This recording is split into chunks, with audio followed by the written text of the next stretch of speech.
All right, welcome back to the 1090 podcast. I'm here with Jared, Alin, and Jaden.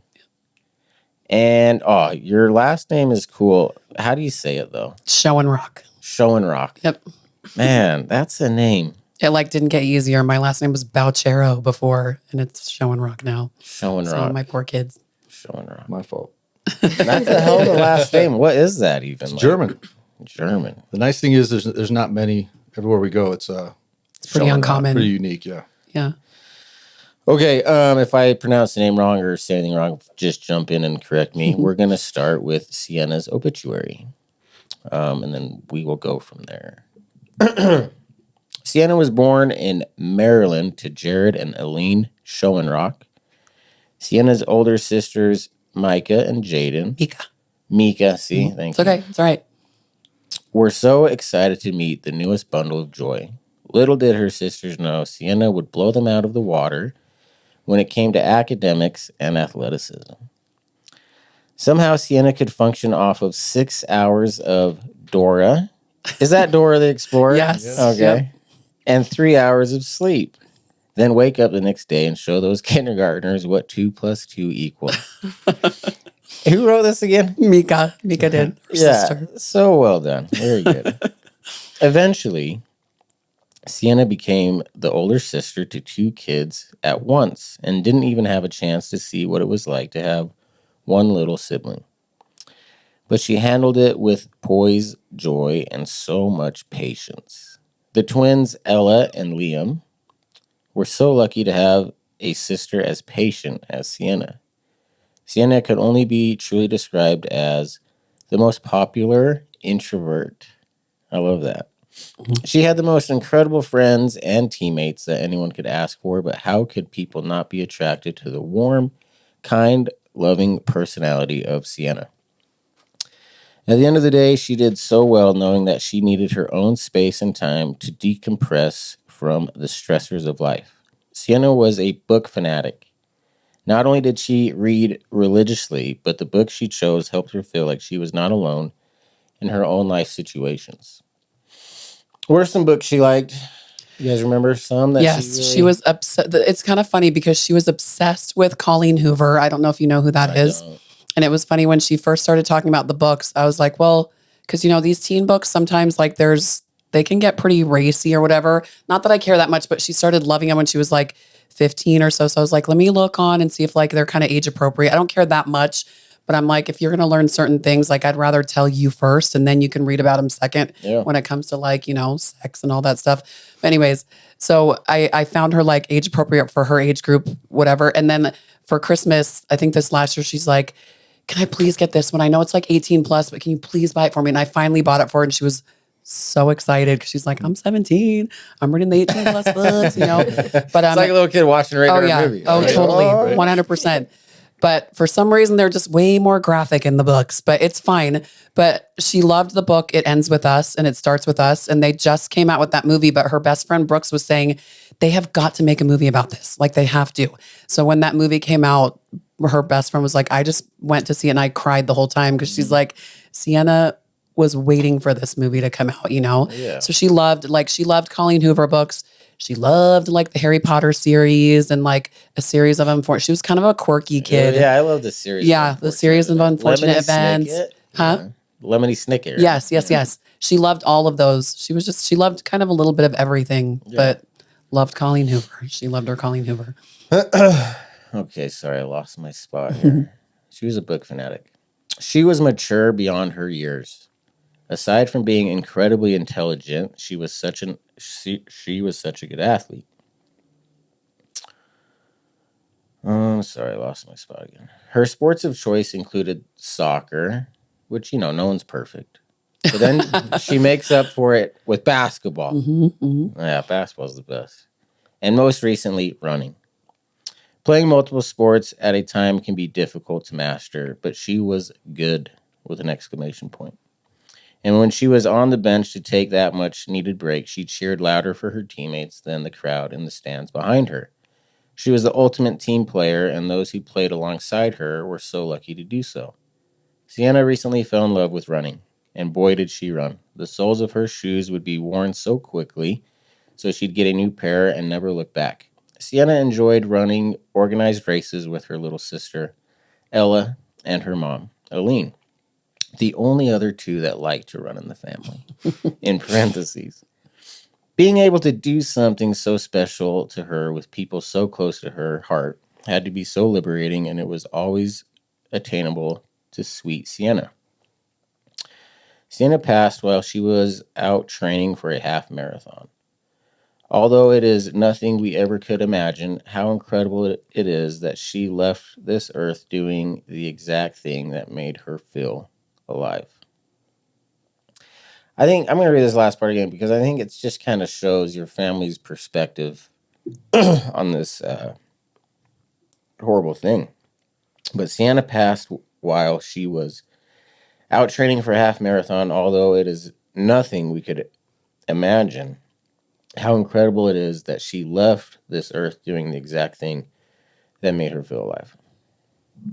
All right, should be a good one. Music's in.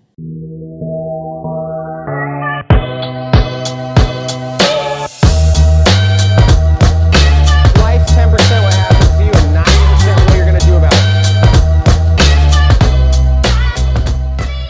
We're back to the 1090 podcast. What do you guys think the obituary? Have you read? I'm guessing you haven't read it since the funeral service, or No. I don't think I've read it since I was so proud of her for doing that. I thought it was beautiful. for a sister to write that? That's because the headspace she's in. Usually they're writing this a day or two after. Mhm. So yeah, I think it. I love reading obituaries. I know it's kind of dark and it's not everyone's thing, but like I really do. It love does reading tell it. a story that, I don't know, you just get to learn about that person. So I think it's amazing. And she did such a good job. Yeah. So Well, this is kind of unique, pretty cool. We have the mom, the dad, and a sister. So we're gonna get multiple perspectives off this thing. Where do you guys want to start? Do you want to start how good you had it before, or just get right to the day of, or how you two fell in love and had these kids? Where do you guys want to even start with this thing? I don't know. I would love to talk a little bit about her first, Sure, absolutely. but I feel like I've been the only one talking. So hand off. No, I think we had a great family dynamic, prior to her passing, but she was really kind of the glue to our family. Actually, she was. 'Cause you had 5 kids, five total. Yeah. and she's right in the middle. Right in the middle. Right in the middle. But she really was the glue she was always worried about everybody else and making sure that everybody else was okay.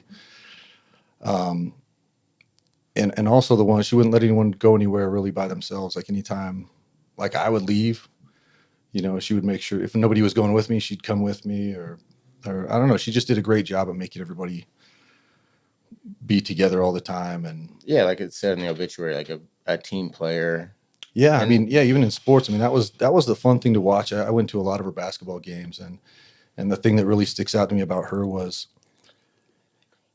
things didn't come to her super naturally. Some people, like I felt like when I grew up, I was naturally pretty decent. Maybe Yeah. not the standout player, but like things came pretty easy. For her, it wasn't as easy. But to see her put in she pushed herself. We didn't push her to do anything. She would go early to practice, be completely ready, go all the way through practice, push everybody during practice, stay late, do things on her own, and really push herself to be the best that she possibly could. And so even when she wasn't playing, on varsity or whatever she was playing on, she was the one on the bench, or even when she was out, for a period, she was the one that was jumping off the bench and screaming and being there for everybody else. And she was the same in our family, the same for us. So It was cute because she was like everybody's biggest cheerleader. If you, I should send you her life sketch from her, because we had a lady, one of my clients from where I work. She's amazing. I love her so much. But she actually watched the funeral after, because we've never watched it after. But she typed out everything, every single speech, every single talk, every single prayer, everything, and created books for our whole entire family, like 30 of them, like 30 copies. And my little sister did her life sketch, and she spent, I don't know, like 2 full days, no sleep, creating that thing because she's like, I had to make it perfect. Like, it had to be perfect. And and it was cute because she looked up all Sienna's old Instagrams, and some of them were like, was it like Ella Cheers or Ella Tumbles? And it was like she created like an slime Instagram. accounts. Yeah, but she created an Instagram for Ella. She's like, Ella's the most amazing cheerleader, and she tumbles and she does this and that and blah, blah, blah. And so she was always like that, just always cheering everyone on, and even her friends. And the funny thing about basketball, she played soccer from the time she was little, but she played basketball. She joined the basketball team in 9th grade in high school, which that's scary as it is because usually most kids have played their whole life. She didn't really play at all before. No basketball experience, but she was so tall. We were like, Sienna, you got to play either volleyball or basketball because you have like the hands for it. You have the body, It like, just and everything. makes sense, yeah. Yes, it made sense. And so when she tried out, her best friend Tiana was like, because she's played basketball her life, she's like, what are you doing here? You know, but she's like, I'm going to try out for basketball, you know? And so she wasn't the best player, obviously, but I remember one of her friends, Kylie, came over and told me, she's like, there was one day when, I don't remember, it was like freshman or sophomore year, and this girl was, Kylie's older, but she's like, I just saw her after everyone had left practice, and she just was like shooting, like taking shots. And I watched her just doing it by herself. And so she came and started get I don't know basketball talk. My little sister's like a basketball pro, but like she just started like returning the basketballs to her, you know, like giving them back to her or whatever. And I think Sienna, that day she like broke down and started crying or something because she was like, I'm going to do this. But like obviously frustrated because I think her biggest competition was always just herself, you know? But it was really cute to just hear that like how hard she tried no matter what. Like it was never her intention or never her goal to be the star. She just always wanted to be better than the day before. You know, she just always wanted to improve. And that's how she treated everyone else too. We always laugh about the 5, because the 5K, everyone's like, I'm not going to be able to run. You know, I'm going to disappoint Sienna or whatever. And she's like, we're like, no, she would never Sienna. be disappointed. If you waddled past the first start, whatever, and that's where you ended, she'd be like, you did it. You did enough for what you needed to do or what you wanted, you know. Well, That's the amazing thing with her, though, is I remember picking up from many soccer practices just crying, or even after games. They'd have a great game and do very well, but she'd come off the field crying. We'd get in the car, and she was more upset that like she knew what other people had, and if they didn't give it, she was more upset about that they weren't able to push through. So I mean, the discipline that she had to push herself to do her best. She pushed everybody else to be their best as well, and she was genuinely like upset when they genuinely happy for their success. It's like never like, oh, they scored, and she was like, this chick was amazing, and she killed it, and blah blah blah. And it's very empathetic. She could feel the best kid ever. Like she reminds me of Courtney. Yeah, because Courtney played multiple sports. She played volleyball, basketball, even did softball for a little bit, and great teammate. Didn't worry about being the best. Just wanted to be part of a team. Yeah, I'll just defend and rebound and run around and have a smile on. And yeah, I feel like Courtney and Sienna are very similar in that way.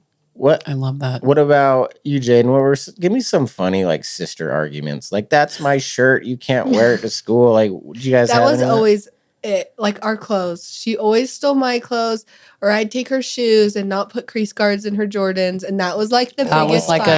The crease guards. She wouldn't talk to you. That could piss her off. Actually, like, I'm on. There wasn't much. The crease guard. There wasn't much that could make her mad. I would always complain because they hurt my feet, and she's like, "I don't care. You can't wear them unless there's crease guards in there." Yeah, but yeah, a lot of our clothes. I feel like we actually didn't really fight that much. They were like best friends. Close. Like we were about 2 years apart, so we were really close. We had like a lot of the same friends, or we were in high school together. So I feel like we did a lot like together, especially like once we were a little bit older. And so we were like way closer than like we were siblings, but we didn't fight as much as I feel like. No, and it was so cute because when you started high school, when you were like a junior and she started, all her friends totally took Sienna under their wing. They were like, if Jaden wasn't home and all her guy friends came over that were like actually a year older than you, you'd be like, Jaden's not here. We're going to take Sienna to Maverick. We're going to go take Sienna for a ride. It like just made her feel like $1 million because, you know, Jaden was like she was like the fresh meat at the high school. The boys loved her. And Sienna was more of like the quiet little sister, but they adored her. Like they're like, we're taking Sienna. We love Sienna. Like she's our favorite. And they just always just loved her. And I think that made her feel so special. And then when did she start getting into the running? I feel like in the last little while. And she was a big like gym rat. Like she, oh my gosh. Because it's weird, crazy. because most basketball players, they view running as punishment. Like you're on the baseline and like we don't like running. But like, so for her, she actually did track in high school a couple of times too, just to help. Like she's like, I just want to help with my conditioning for soccer. Not scared to fail. No, like, she really did. She's like, whatever I can do to help me. But then the one thing that really she killed it, and she started going to the gym, and she realized, she's like, I have control over everything here. Like I don't have to go in and play a certain time. I don't have to, there's nothing that's expected of me. She was incredible in the gym. And it's funny because every single one of her friends will come tell us, like, she used to work us out so hard. Like we would literally avoid her, like, because she'd be like, get over here, get on the plank. Let me put a weight on top of you, and stuff like that. And she just like she sent us all her gym workouts, all her PRs and everything. And we have like family members that are like, I hit Sienna's PR today. And like, I don't even know how I did it and stuff, but she was would like always up it in the every gym. day. Yeah. Like I would get a notification like Sienna changed the note or whatever. And she's like, oh, I got a little bit more today. Oh, I did a little more today. So I just always in competition with herself.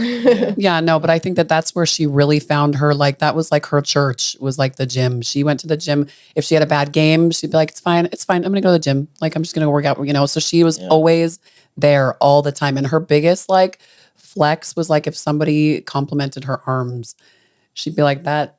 She'd be smiling like, your coworker just told me I had nice arms. And I'm like, yep, she's happy like for the rest of the day, but she loved it. And actually they tell me all the kids in high school say there's a corner where Sienna worked out in the gym in the high school. And she's like, that's still Sienna's corner. They've kind of left it. It's like a peaceful, like kind of sacred spot because that's where she worked out all the time. But her friends would tell me that like if they would get kicked out eventually of the high school gym and be like, the strength coach would be like, I got to go. Like, it's time to go. We got to close up, and everything. And if they didn't finish their workout, she'd be like, hallway, like we'll finish up here. We'll just do the last set of like abs or whatever. True leader. And her friends were like, we have to actually go. And she's like, no, we're not done. Actually go. Yeah. Like, no, you don't. So she was like that. It was cute. It's cool that when you're just worried about yourself and like you're just your own expectations, that makes you a better teammate because she's not comparing herself to her teammates. She's not worried if she's better than whoever. So I think it's such a great, it's so weird how if you like focus on you and what's in your control, it just makes you a better teammate for everyone else around you because you're not worried about it. It really does. And that sounds like who she was. Yeah. Oh, she was great at that. And the discipline that she had too, even with her diet and working out, everything. She was, just, I don't know, a leader in that way. And just so amazing to see at that age. Cause I don't think I was like that at 17, I used to be a high school basketball coach. And if I had a player that I subbed out of the game, if they would cheer for their teammates, like better than the crowd, like Sienna would, oh man, like, how rare that is. I mean, some players do it a little bit and it's just kind of phony, like, yeah, good job. But like you can tell like when it's authentic. That was fun to watch. It was genuine. She was genuine and everyone happy and can excited sense for it. them doing good. Yeah. One of the cutest things that happened really quick, I know that we were at the vigil the night, I think it was like a couple nights after they did a candlelight vigil for her. And everyone, it was awesome. I think that was really for her friends. It was so amazing. All her friends came up and just talked about her so much, but they would all talk about how boy crazy was. Because for us, she was like our perfect child. She was beautiful, perfect. Nothing she did was bad. I found all these Snapchats and like, she was like, all these little swear words came out of her mouth. And I was like, oh my Sienna. I'm like, I expect this from all my other kids, but like, it was so funny. We were like, okay, she was real. And I love that about her. She snuck out so many times. She like talked about all the boys she would kiss and like all the boys she would make out with, whatever. But she kept talking about to all her friends, like probably 20 of them came up and talked about her gym crush. And she would talk about like seeing him at the gym. And she's like, I found gym crush and like picture of him in the background and stuff like that. And then after like a million people coming up, this one kid comes up and he's like, hey, my name's so-and-so. Like Sienna and I met at the gym and we're all like, it's the gym crush. Like, oh my gosh. Like everyone laughed so hard. It was so awesome. I was Does he know? I don't know, but I was like, that was so brave because that was literally like the kid. And he's like, and she was like, not the most like, she was kind of shy, but he's like, yeah, she came up and asked if she could like work it on my set. And she didn't change the weights at all, and he was like, damn, like this chick's awesome. Like, I don't know. It was so cute though, but we were dying because everyone laughed. So I figured he probably understood, but it was so cute. We were like, that's the gym crush. Oh my God. That's why he never said anything to her, because if you lift as much weight as the guy, he doesn't really go out with you. I know, exactly. Like, no. But yeah, it was so cute. It was so funny. I know. She was awesome. And so obviously she tries running and she's good. Yeah, of course she is. The way she ran a lot, but when I signed up last year for the St. George half marathon, I was like, okay, I'm going to start training for this. I want to do this, whatever. And she's like, wait, I want to do this. And I was like, okay. But it was too late to sign her up for that. I guess the registration had already closed. So I was like, well, I'll sign you up for the one in Vegas. Like, we'll have you do that when we go out there for Thanksgiving. And I remember it taking me months to get to like a good amount of running at one time and stuff like that. And she goes out the first day. She's like, so I ran 8 miles. And I was like, your first time like of running training? And she's like, yeah. And I was like, okay. I was like, you're amazing. But she asked me, I know. Yeah. So I ran 8 miles, no big deal. But she started having me sign her up just for random 5Ks all over the place. So she could just have practices and like to be able to time herself. And the funny thing was like most of them weren't, some of them were, some of them weren't. A couple of them weren't that great organized as well as being organized. So she was like, I think we ran like more than a 5K, but it's just like, it's fine. I still kept my time and everything like that. But so she just started training that. She loved it. I think it was just, she's very much she likes her time. And I think that was a great opportunity for her to just have her time, listen to her music that she loved. I don't know. She was really a big music person, like loved her music. And so she just, that was like her time to just mentally, decompress, do whatever. People don't really call running like decompressing, but that she loved it. She loved it. She thought it was really therapeutic and stuff like that. So I think it was really good for her. Yeah, some people, that's their thing. They love running. I love running, but I hate running at the same time. I have like a love-hate relationship with it. I'm not dribbling a ball while we're running. I don't know what we're doing. Exactly. Why are we running? What's the point? If I'm not in danger and we're not playing basketball, not in danger. Why are we running? I think my little sister's the same way. She's like, if I have a basketball, I'm good. Yeah. No basketball, no run. We're coming up on the year mark, which is obviously really hard. Actually passed the year mark. Just past the year mark. It was the 16th. Yeah. Last Wednesday. Mm-hmm.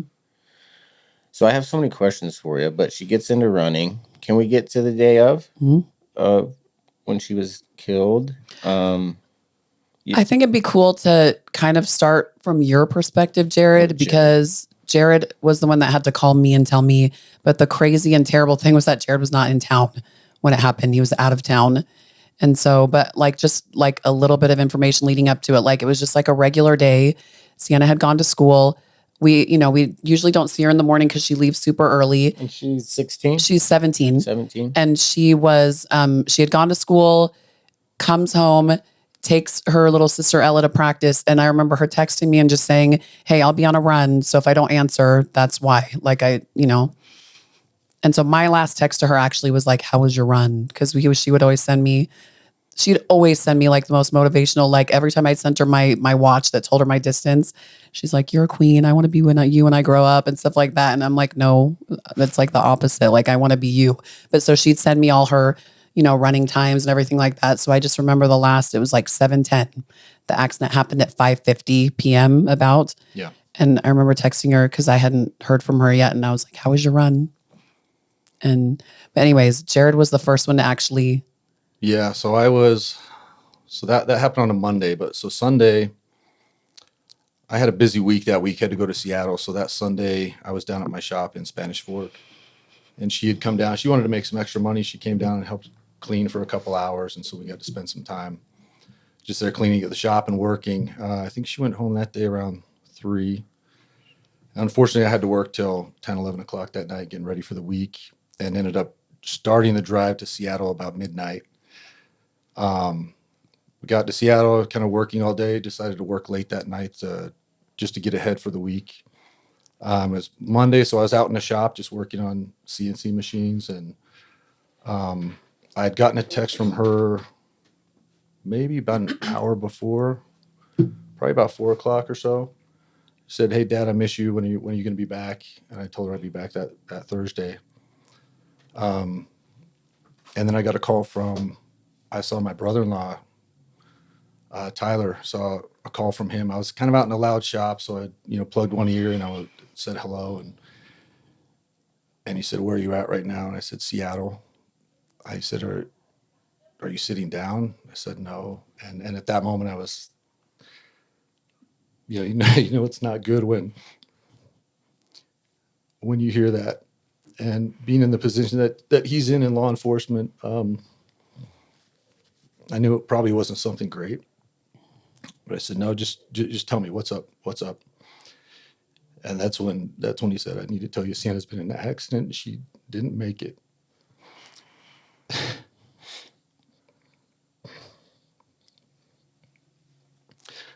So as a father, that's like, I don't know. I'm used to fixing everything. You fixing cars, fixing problems that the kids had, the wife had. I'm just, not that I'm the best at everything, but I always was able to, navigate and help and fix everything that had come up prior to that point. So I was just drained of energy, drained of everything, almost completely lost at that moment, because it was just a moment of finality. That there was nothing I could do, nothing to fix, no hospital to run to, nothing. So and not just that, just not close, nowhere near us. Well, that was my nowhere next, near that, her. That was the next. I mean, that was the first thought I had was that of just being completely lost. There was nothing I could do. And then the second thing, he asked where Alin was, and I said, "I'm not sure. Let me find out." And so I went outside, and that's probably the worst call I've ever had to make in my life. To call her. She answered. I think she was driving Ella to practice or coming back. I was on my way. I had gone to an appointment. I'd come home. I was driving home, and I drove right by the accident. And I was like, "Oh, the road's blocked. Like, I wonder what's going on." Drove around the other way to go to my house, stayed there for about 10, 15 minutes, and then went to go pick Ella up from cheer. Sienna had dropped her off. I went to pick her up, and I'll like probably never forget. And I have to unfortunately drive it very often, but I was getting off the exit to the 500 East exit to go to her cheer gym. And Jared called me in that moment. And I was like, I don't know what to do. Like, do I pick up Ella or do I get right back on the highway? Cause I'm like, I just I just drove by the accident. Like it was probably half an hour ago, or I mean, maybe even a little bit more, but I didn't think anything of it, Yeah, what's your thoughts when you see it? Does it look bad? Is there ambulance? It was just blocked off roads and a bunch of ambulances. Sure what it is. I had no idea. I thought maybe it was a car accident or something. I don't have the best eyesight. So seeing it from like the light where we were, like, I just saw, it was all just barricaded, and I didn't see anything. I just saw cars and, lights and things like that. So I was like, oh shoot. I just noticed that the road was closed because I normally go that way, and I decided to go the other way. But I was like, I cannot let Ella hear this from anybody else. I can't, And so I ran off the exit, drove off the exit, stopped so fast, grabbed and weirdly enough, she was like, I just felt like I needed to be right by the front door. I don't know why, because normally I have to go find her or text her. And I see her and I just grab her. I'm like, we need to go. And like, I put her in the car, and I probably traumatized her with how I told her, but I didn't, I was freaking out. I literally had just heard about it 5 minutes earlier, And how did you, do you remember the words you used? Like, what did you do? I don't know. I mean, like I said, that was just the worst, because I kept hearing her just say, no, you're lying. Well, because what you said, you said, he's like, Alin, are you driving? And I was like, yeah. And he's like, can you pull over? And I was like, well, I'm at a light. Like, what's wrong? And when you said Sienna was in an accident, she didn't make it. And I was like, she didn't make it. Like, where? Like, is she not home? Like, do I need to go get her? Like, that's what I thought. I was like, she didn't make it to the house. Like, just deny. Yeah, completely. And he's like, she didn't make it, Alin. And I was like, I don't know. It was the worst moment of my entire life. But I just was like, there's no way. So anyways, I grabbed Ella and we drove over there, and I think you called Liam because Liam was at the house, and you wanted to make sure that Liam didn't hear it from anybody else either, because we just wanted to be the ones to tell our kids. And I think the next thing I did was call JD and then call Mika, right? Yeah, and I lived in like a little townhome in Vineyard, so I didn't live at home, and I had just gotten home from work, like got in the shower, laid in bed, and she called me, and I like couldn't even make out any words. She was just like screaming into the phone. And I was like, I knew something was wrong, like the second I heard her voice. So I jumped up and threw on clothes. I'm like, where do I need to go? What do I need to do? She's like, you need to go get Sienna. And I'm like, what? And so I got in my car. I literally picked up my new car that like right after work that day. I couldn't figure out how to open the stupid door, like get it unlocked. Yeah. So I like get in the car and I start driving and I still have no idea what's going on, but I just knew I had to like hurry. Like my roommates were all standing in the kitchen. I ran out the door, didn't put shoes on, jumped in my car, and I'm driving around Vineyard, and she's like, did you talk to Tyler yet? And I'm like, no. Like, why would I talk to Tyler? Like, what do we need? What's going on? I talked to Tyler too in between that. Yeah. And so he called me and he's like, I need you to pull over.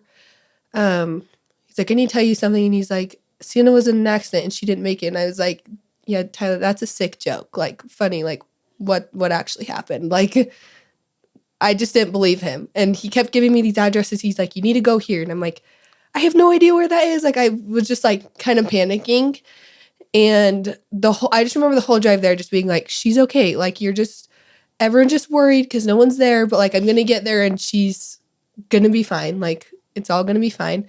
And so I actually had gone around the roundabout by our house and it was on the same road, just like around the bend. So he's like, just go around the bend and you'll be there. So I like drove over there and I actually like jumped out of my car and ducked under like the caution tapes and just started running.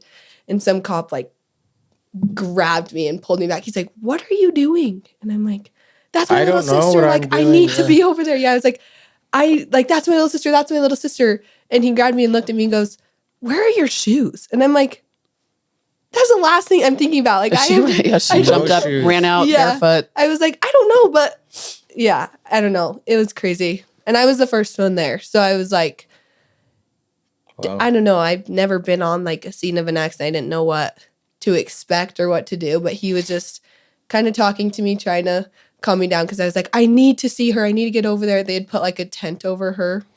And I was like, that's my little sister. Like, I need to see her. And he just like kept holding me. He's like, I can't let you go over there. Like, he kept telling me, he's like, if I would not want this to be like my last memory of her, you know? And so he's like, I don't want you to see her right now. And I was like, no, like, I need to go. And then my mom finally came from like dropping out or grabbing Ella. But yeah, I pulled up and they let us through the car. You know, I was like, that's my daughter in there. And so we pulled in. I remember, I do remember I literally almost rear-ended the police car because I went in so fast and I parked and I started to run up. And I just remember 4 like shadows almost in black, like walking towards me. It was 4 of the Orem police officers. And they stopped me. And I very, very vividly remember 2 of them. And the other 2, I remember still, but not as well.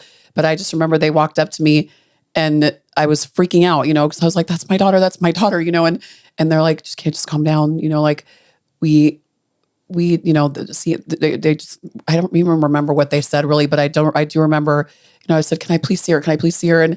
And one of the guys, his name's Officer Call, like I could tell he was crying.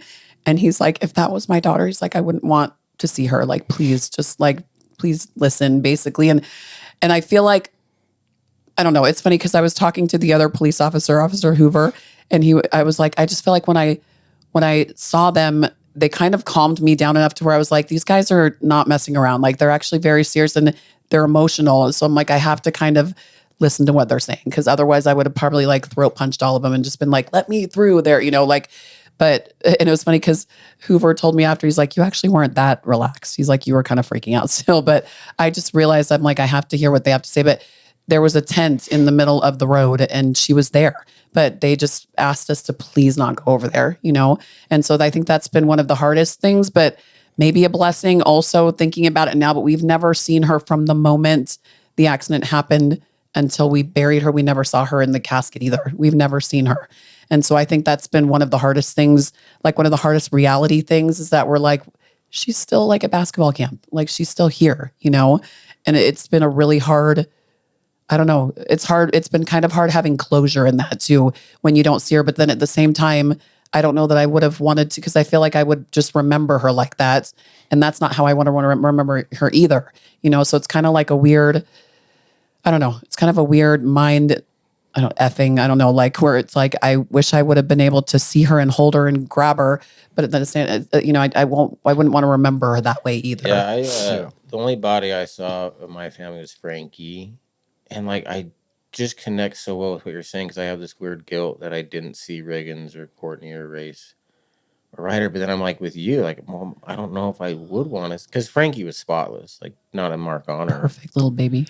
And I do think the grief I have with Frankie is different than the other ones. And I don't know if it's just because she was so young or if I did see the body. Mm-hmm.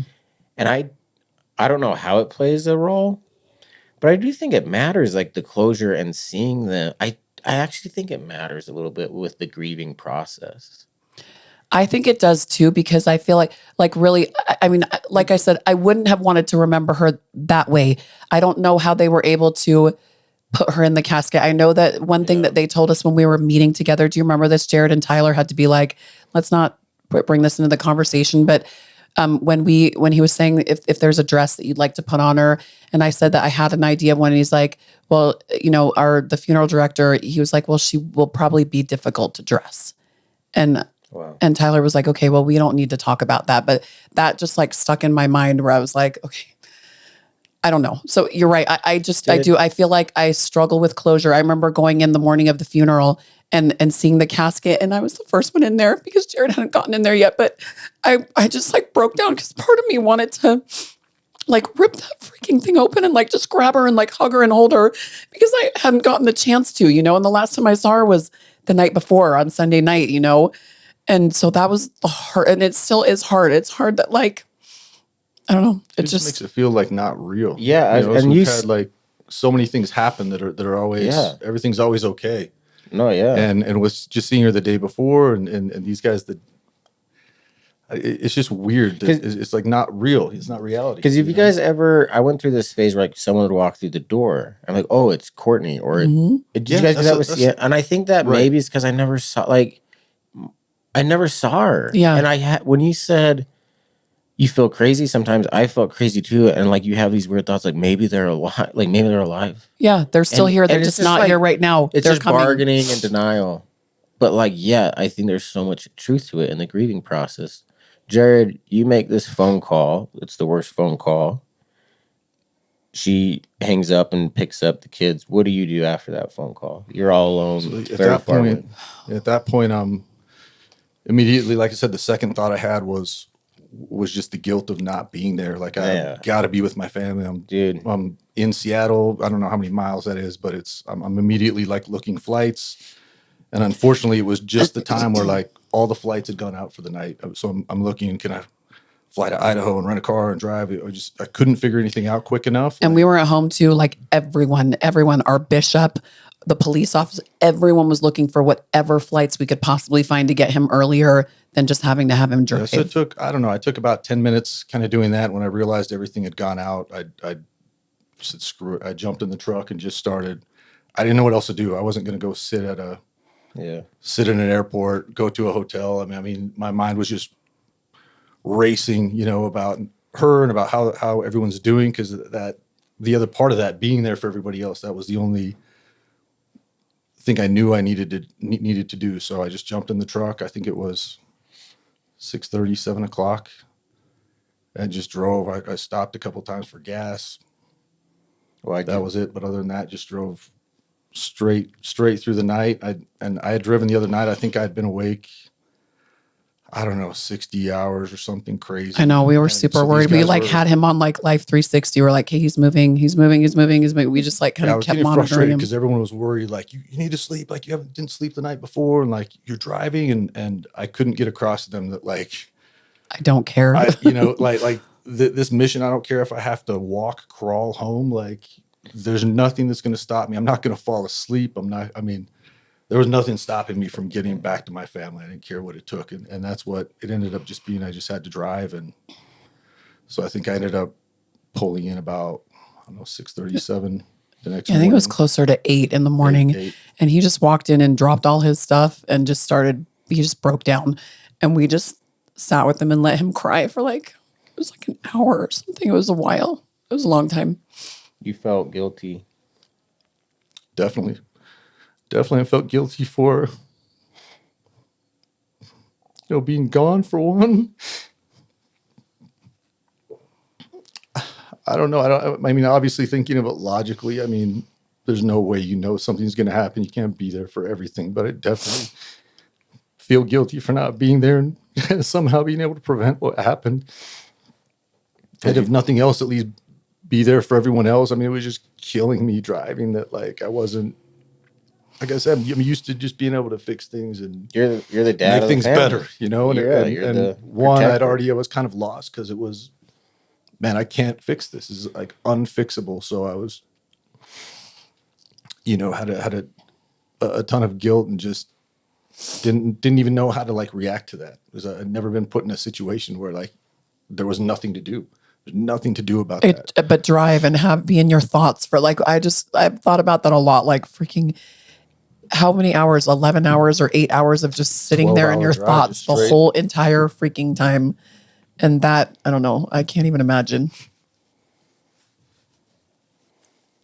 Yeah, it was a really tough drive, but at the same time thinking what are they going through, and I'm not there to hold them and console them and help them through that. So I still to this day have a lot of guilt, like, because on one hand, I've got to work, make money for the family, and in a lot of cases it requires some travel and things like that. But at the same time, it just kills me that I wasn't there. How do you keep, like, what's your mental self-talk like, and how do you keep being a father to your other kids? Well, honestly, that was the first thing. I think if I didn't have a wife and 4 other kids that needed me, like, I probably would have checked out. Yeah. But that was probably a pretty quick realization that, I've got other kids that need me. They need a dad that's present, that can be there for them. I've got a wife that needs me. I've got to be there for her. And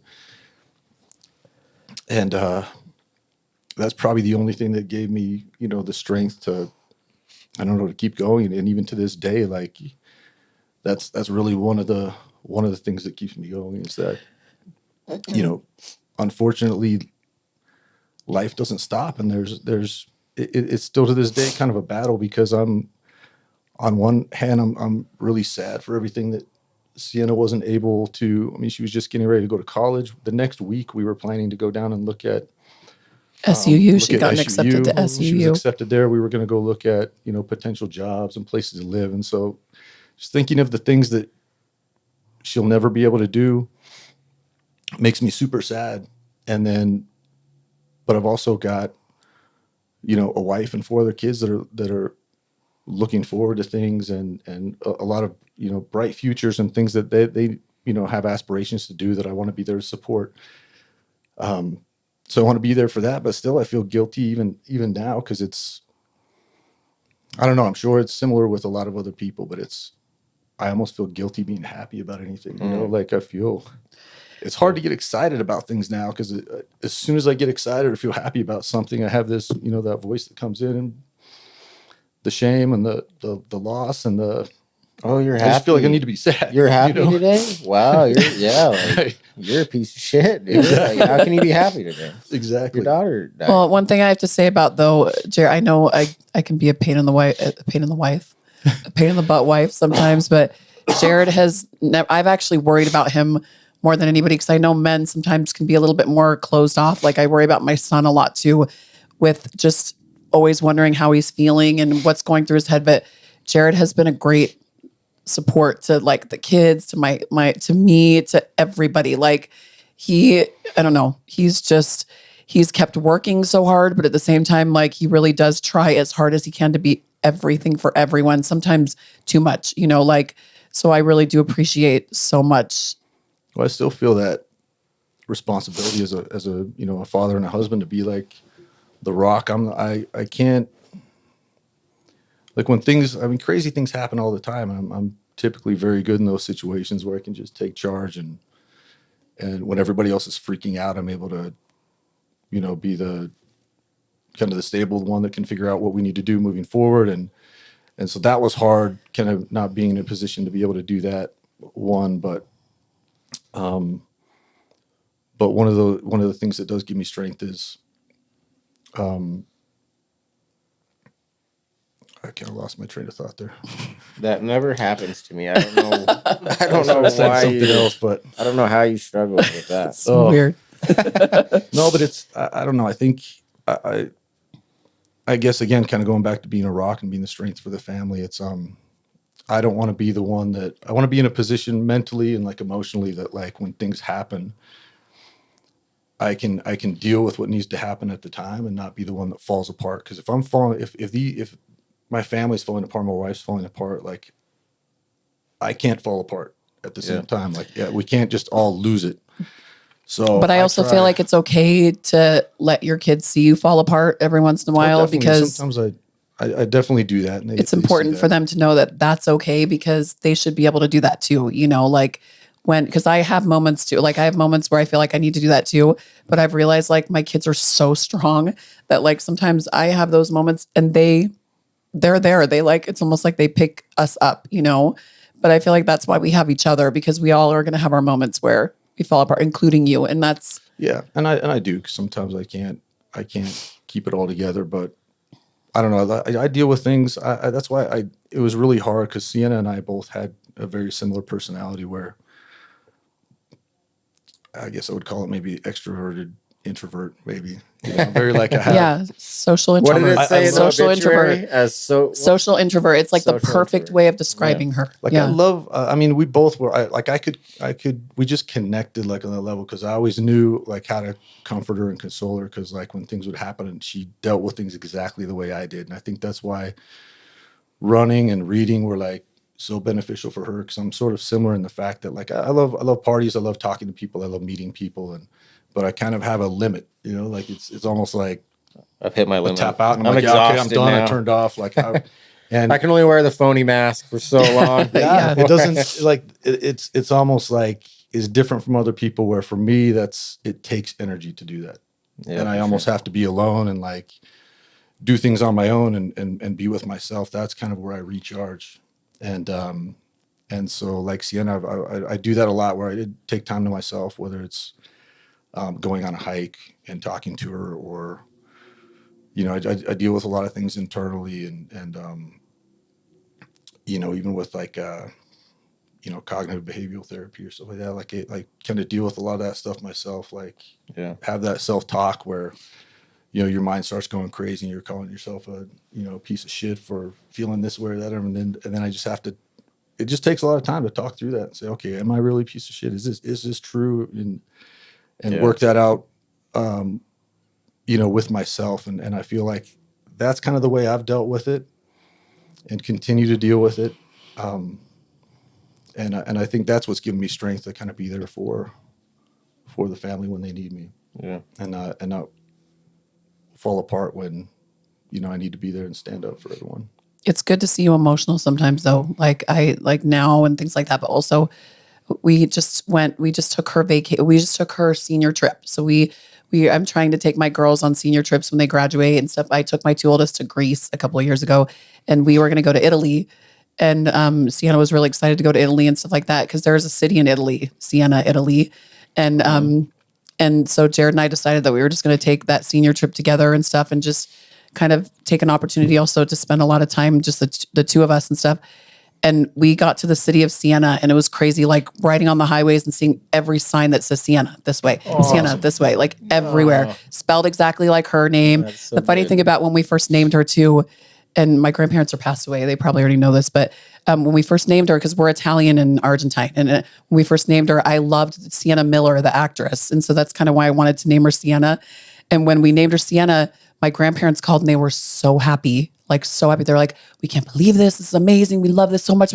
And they sent me a story about this soldier or this guy traveling to the city of Siena, and somebody stopped him and asked him for directions, and they were like, "You speak Italian so beautiful, and it's where the Italian language is spoken so beautiful and everything." And I was like, Jared, we got to change the spelling of her name now. Yeah, originally like, had 2 N's. we got to take the N out, So it's funny because her name is Sienna with an N, but her social security card, we never got around to changing it, and it still has 2 N's. So she actually got basketball playing cards one time, and they had 2 N's, and she's like, I don't care. Whatever. And I was like, Sienna, it's spelled wrong. And she's like, I don't care. It's fine. But anyways, just seeing all the signs. And then we get to the city of Siena. There's a cathedral of Siena. Everything was Siena. And the Siena city, it's so beautiful. And it's such a cool city because we just cried the whole time we were there. I was just trying to ask you guys. We cried the whole entire time. Thing. Again, going back to like the guilt of being happy. Like I was so excited to be there. But also just like we felt her, we were like, she's everywhere. Like she's everywhere here. It's so beautiful. And like, it was good to see him just really emotional too, because I know that he loves her so much, but sometimes like I need to see the emotion too. Cause I'm like, it means that, he's dealing with it and stuff like that. Cause he's always trying to be so strong all the time. But it was really cool. Like we just saw her everywhere. And we were leaving the little... Yeah, my daughter's friend Brooks made these tiny little stones, and she painted like 10 or 12 of them. She's like, leave Siena everywhere you go. Like, I just want you to be able to leave Siena everywhere. And had her little nicknames in there because she had like Rinny and Rintu Dintu. She had all these crazy nicknames. So we left them in different places in Italy that we went. We went probably to like 6 or 7 places that we stayed. And it was like road trip everywhere. We flew over to Sardinia, stayed there too and stuff. It was so awesome. But we just left her in the sand. We left her at one of the villas that we stayed in Tuscany. We left her stone at the city of Siena, a couple of them. Just were like, it'd be so cool if somebody just finds it and they're like, Siena. Okay, this is a cute stone. I'll take it, And I don't know. It was really cool. It was awesome. Yeah, it was hard though. I always wonder what people think because I remember we walked to. Oh, we were bawling. Leaving. We were all bawling. They're like, "Are you guys okay?" Yeah, people are like walking towards us, and I'm just like. He's like losing it like a little girl, Just, it was good. I loved it. I didn't care at all, and I had sunglasses on anyway, so nobody cares. Even to this day, that's sometimes I'll be. It's just so random, I'll be driving and a thought will hit. I'm on the way to a meeting. I've got to go meet a customer, and I'm bawling in the car. And 2 minutes before, I'm like, slapping myself in the face and wiping my eyes. Have to walk in and just be normal. And they're like, "How are you?" And they're like, "You should have seen me 5 minutes ago." Right? No, absolutely. So it's. But I'm great. It's interesting, like to deal with things that way because I like to let it come when it comes, but also you still got to manage life and manage because like if you don't else. Cry on your way to that meeting, you're gonna get mad at someone in that meeting, like you're an idiot, and it's just gonna come out in other ways. Yep. Like, it's gonna own you. It's good to let it come through, and but it is just so random. Like when it comes, it's just that's what crying's for. Jaden, man, a lot of my podcasts, I talk to parents who've lost children or a spouse, like a spouse thing. But losing a sibling, like, and Race was my older brother. So, like, out of everyone I lost, Race was my longest relationship, like, from birth. Yeah. Like, never had a longer relationship. And I think, man, not talked enough about on this podcast, which is sad because I've lost a sibling. But walk us through, like, and very young age, like she's 17, you're 9. How old are you when she passed away? 19. You're super young, just out of high school. What's this been like for you and your other siblings, losing Sienna? It's been hard. I feel like for me, I've tried to do, like, make as much positive out of it as I can. And it's hard, but I feel like I almost try to distract myself with other things a lot of the times because it's hard to deal with. And, like, I almost don't want to believe it. So I'm like, let me just do everything else that I can to kind of block it out. But I do try and I did a lot on, like, my social media kind of at first and talked a lot about, because I've never dealt with grief. I've lost, like, my grandpa passed away when I was young, but I never really fully understood it. And so when everything happened, I kind of didn't really know what to do or what to expect. And I remember my uncle told me, he's like, there's no right or wrong way to do to grieve. There's no right or wrong way to, or what you're thinking that you need to be doing is right. Like there's nothing, I don't know. That probably doesn't make any sense. No, but like there's no right and wrong He's way a smart for guy. anything. Yeah. And so I did a lot on social media, and I think talking even to my phone and like just recording it and being raw and real and having uncomfortable conversations, even with myself, it felt good to just be able to open up about it because I felt crazy. And I'm like, oh my gosh, like some of the things I'd say, I'm like, oh my gosh, people are going to think I'm like mental. Like what? And then people would text me and be like, I feel the same way. Like I would never tell anyone this because they think I'm psycho, but like I totally understand you. And it was like, I don't know, it was kind of cool. I feel like I met a lot of awesome people through it because people just want someone that they can kind of connect with and someone who understands them on that level. And now I get it because before I would have been like, I'm so sorry, but I have no idea what you mean, how you feel. And so I feel like it's been really hard. And I feel like with younger siblings, it's hard because like, I don't know, me and Ella and Liam will talk and we're close and whatever, but I'm like, how do you feel? And they're like, I'm good. And I'm like, I'm good, bro. No, but like, how do you really feel, bro? And he's like, I'm good, bro. Dude, like, it's not that deep, bro. Like, leave me alone. And I'm like, okay. So like, I feel like it's kind of hard to like, for all of us to like fully understand and be able to open up about our feelings. I think for like, right now as siblings, because I think about that a lot too, because I feel like the parents get so much like love and support and everything, and the siblings do too, but I think that sometimes the siblings grieve differently. Like they were best friends. Like I'll tell you one thing about siblings, that if you have siblings, kids or siblings, like force them, if you decide to give them a car or something, force them to drive their siblings around. Like tell them, be like, you can have a car. We always made that rule with our kids. If you have a car, that's part of it. We'll pay for the car. We'll pay for the gas. Not that it's going to be like the most high class car or whatever, but we'll pay for all of that. We'll help you with all of that. But your job is, if your siblings need rides, we need your help in that way. And I think the most memorable moments that they have together, Mika with Jaden and Sienna, Jaden with Sienna and the twins, and Sienna with the twins and Jaden like and stuff. Some of our like just that's their best moments that they had. Well, those videos, memories would be fun to go back Snapchats, and look at those. and Like they're the so videos they like made in they're the so car. like just candid and fun and stupid, and it, they're like, Jaden jumps in the car and starts twerking in Sienna's face while she's like trying to, but it's the funniest videos ever and most amazing moments that like they will never get back like any other way, but like also they'll never forget, because it's like those were just the most incredible times that they had in the car. And so I think they've all found their ways to honor her in like different ways, because they all loved each other. I know they loved each other so much, whether they fought or not. I know they did, but really like the times that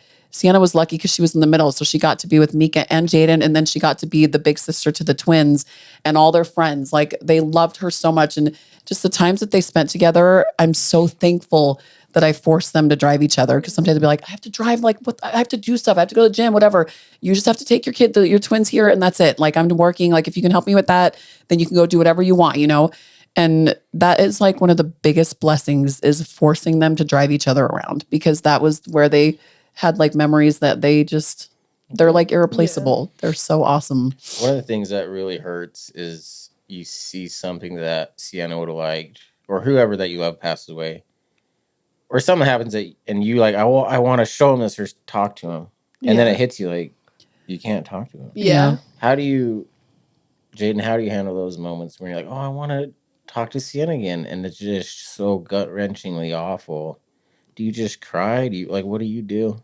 Yeah, I feel like I actually had one of these moments like a week or two ago, because I did like a huge event at work. I do like kind of the marketing and stuff at my work. And so I put on this big event, and I was like stressing so much because there were so many things I had to get done. And I don't know, it was the day of, everything was crazy. And I was like, on my way to work, I was like, okay, I need to go here. I need to go here. I need to go here. And my first thought was like, it sucks because I know like Sienna was like my little like sidekick. Like we were, I don't know, we always did stuff together, but like I knew if I needed something, I should be like, Sienna, dude, I need you to go do this like really fast. Like need to get you over here. And so like that was hard for me, as I was like, the first person I would call to like help me with this is like Sienna. And I'd just be like, hey, I really need you to pick up this stuff and I can't make it. Like, can you please get over there? And she was like, yeah, for sure. Send me the address, but Venmo me because I have no money in my bank account. Like, But no, like, okay. that's why it's the little comments like that you miss so much. Like, Yeah. he would at least make me laugh or feel better. Yeah. If he couldn't even help, he would like still help in a different way. In a Yeah. funny comment. Yeah. Well, yeah. and now it's like in the moment, it was so annoying. I'm like, oh my gosh. Right. Like, we'd always go to the gas station and she'd be like, can I have your card? I have no money. And then we get home and she's like, yeah, I got like $6,000 in the bank. I'm saving. Like, I'm like, yeah, it's because I pay for your drinks everywhere No, we you found go, this 'cause you have protein. no We found money. this protein cookie box in her Right. drawer. Like money she was saving it, like hundreds of dollar bills, 50s, everything. And we're like, she was always poor, but she was not Yeah, poor. she She was was just not. really She was smart. smart with it. She had a bunch of money She saved had- up for a yeah. car. She let you know about it too. And I JD's know. way too generous. She every time the twins Venmo or ask her, like, can you tell the kids to Venmo or to ask us for money? Like, don't let them ask you for money, and she'll Venmo them. Like she's their mom. I'm like, Jaden, you don't need to do that. Well, She's I the feel like best. I owed it to Sienna because when we were younger, I used to steal all of her money because she showed me where her safe keys were. So I'd be like, yeah, I'm going to Starbucks. I'd grab a 20 out of there. You're And the so I'm like, worst. yeah, I feel like I owe it to you. I'll pay for your drink this time, girl. I got you. It's just payback. Yeah, I remember. but now it's like, I wish we could have those moments again. Like, it made me so angry sometimes when I'm out. I'm like, so I don't know. I miss it. But Yeah, I remember at race, he used to put me in headlock. He was a wrestler. Yeah. So he'd put me in the headlocks, leg locks. And I miss it now. I used to hate it. And now I'm like, Yeah. man, I would love a bigger four right now. Right. A couple nights ago, I'm crying in bed. It's not going well for me. And I'm just talking to Sammy and I'm trying to explain how I feel. And I'm like, like losing a kid, I think if I had to use one word, it might be defeated. Like, I just feel so defeated. Like, what's the point of anything? I don't like there's no energy to. It's just defeat. You've lost. You can't do anything. And I think that might be the word I use. Talking to you two, how do you guys deal with that feeling of it's over? Like we defeat. It's hard. I think our perspective's changed a lot. I know mine has. Just on life, in quite a few different ways, on not only just how fragile life is and how, quickly things can change, but also questions like that, like what's important? Where do we go now? What goals do we have? It's almost like our whole life got flipped upside down, as I'm sure yours did as well. And you guys didn't mess up. You guys didn't. It just seems so unfair and out of nowhere. So how do you know, like, it's not going to happen? Like, what are you guys doing? Trying it's again. Still like I think it is, even for myself, that's very difficult because I don't know, it's, like I said, it's changed perspective in quite a few different ways. And in some good ways, it's kind of changed for, I think I don't make such a big deal about a lot of things now because it's like, man, that was a really hard, shitty thing. It's like everything I look at, I'm like, man, that looks really hard, but nothing's ever going to be as worse. I mean, knock on wood. I mean, there's a lot of people, including yourself, it can always be worse. People that, have gone through worse things, but it also gives me strength that other people have gone through this and they're doing okay. But at the same time, barring that same phone call or something else happening, like I look at things like, okay, this isn't that bad. Yeah, it's like, when you got that terrible phone call, everything you used to worry about incinerated. Like, you don't worry about it anymore. Right. Yeah, it's so weird.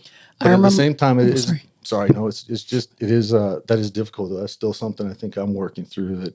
It's only been a year for you, yeah. Like, figuring out what's important, what is, I feel defeated a lot of times. It's like you try to figure out, what's important in this life. And it always comes back to, at least for me, just family, my wife, my kids, and then aside from that, just helping others. I mean, that's one thing that definitely changed for me as well, was all that outpouring of love. And I mean, just our family, friends, but even strangers, who just come out and offer support. And, it's just once, I don't know, it gives me a lot of reason to give back and try and supply other people with that. Because I know I've been in situations where that's happened to other people, and I've been in that situation where you feel it, but like, man, I don't understand. I can't understand. I haven't been through it. So, but having gone through it, it means a lot more when I talk to someone that's been through it, because I know they know at a way deeper level than just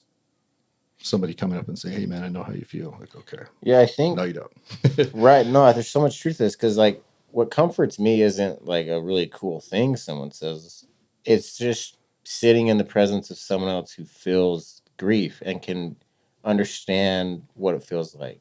Yeah. That's so much help. Like, can we just sit in this together and understand how terrible it is? And then we can try to do some good or whatever. But like, that's what I like. I don't like people. It's fine. It's okay. I'm like, Right. what part of it's okay? Yeah, No, no, and it's like- not okay, man. I don't get where it's okay, but like, you don't have to tell. Like, I'll get up and keep going. You don't have to say it's okay though, because Right. it's not. Right. And when you say it's okay, it makes me not want to get up. It makes me want to lay Yeah. back down and drink alcohol and kill Right. myself. Like, that's how I feel. Yeah. Well, and the worst thing too is like I feel bad because I think about all the times when someone's lost someone, and I'm like, I hope I've never told them, like, it was meant to be, or like they're in a better place now. Because I'm like, Oh, I hated as much hearing as I'm like, I believe in heaven and everything, but I'm like, I just have such a heart. It was her time, and I'm like, I'm sorry. Like, I don't think I'll ever be able to accept or understand that comment. And I know no one ever means bad by saying that, but I'm like, there's no way for a 17-year-old little girl that was like, same with a woman with beautiful children, little kids. I don't know. I just don't believe that. I do believe that things happen and stuff like that, whatever, but I just can't understand that. I can't understand that. I have a really hard time. Well, it was like you were saying, Mason, like, we didn't do anything wrong. She didn't do anything wrong. Your family didn't do anything wrong. We're doing our normal everyday stuff. Your family driving on the freeway, Sienna running. I mean, normal everyday things. So those comments were super hard. That And no "Oh, it's one her means time. She's in a no better one means place." anything bad by And then you you hear know. like a story like, "Oh, my daughter was in a car accident but survived by the grace of what," and you're You just start like, comparing. I don't know about you. I start comparing things. yeah, I'm you're just like, what? not that you want anything bad to happen to anyone else, but I always think, Right. like, why her? She was so good. Yeah. Like, but then I feel guilty immediately after because I'm like, I don't want, Yeah. it to happen to somebody else other than her. It is hard though sometimes because sometimes you do think you're like, I do. did I deserve? Like I thought that for a really long time because I remember when my kids were babies and I would be like, God, I can handle a lot, and I've made a lot of stupid mistakes, and I've had to become, responsible for a lot of things because of things that I've done. It's like I can handle a lot. I was like, please don't ever take one of my kids. I don't know why I said that one time, but I was like, please just don't ever take one of my kids. Like, you can take me, whatever, I don't care. But I'm like, don't ever let anything happen to any of my kids, And so like for a while I was like, maybe I did something like bad enough that he was like, all right, well, this is what you deserve, like, I don't know. It was like really hard. It took a long time for me to be like, geez, I even asked you straight up, like in my car out loud. I was like, don't ever take anyone. Don't take my kids. Don't ever take my kids. And that was hard. That was really hard. I was like, oh, Well, guess I didn't deserve that prayer to be answered or something. I don't know. It was really crappy. Like it made you feel really crappy. And I know that that's not the case. And I don't believe that, but like, it was hard to like. when you're sitting in the grief 24/7, those thoughts will start to enter your mind for sure. And it's such a rare thing that happened to you guys. You can't help start to have these thoughts like, okay, why did it happen to Sienna? Why did it happen to us? And then you go down the rabbit hole of, I said this one time, I did this one time. Well, and I remember laying down on my mom's lap that night and I was like, I'm so sorry, Sienna. I'm so sorry, Sienna. And I don't know if I was saying like, I'm so sorry this happened to you, or I'm so sorry, like, I didn't deserve to be able to keep you for longer or something like that. Like I really felt that way, and it made me feel so bad. I was like, maybe I just didn't live a good enough life that like I deserve to keep her because she's so good. My other ones, they're still here for some weird reason. No, I'm just kidding. But like, I really felt that way for a long time. And I just apologized to her all the time. I was like, I'm sorry, I didn't do enough. I mean, you make a little joke to Jaden, but I think it's so hard for parents to talk about grief because they don't want to upset their spouse or their kids. I have that with Blue and Sammy. It's hard to talk about the shame and guilt and grief and how I would like to be dead when I love you guys. Yeah, because you're like, well, I'm still you guys here. are perfect, and I don't. Yeah, and so you just don't talk. Well, like I'm just not going to share my feelings then, and then that doesn't work because then a month goes by, and it just builds up something not good. And communication is so hard. But I think if you try to have those tough conversations, even though I'm gonna feel like, why are we doing this? This hurts and this is really uncomfortable. I think eventually that communication will lead to handling the grief better. And that's something I want to get into with you guys. You guys seem to have a very close family unit.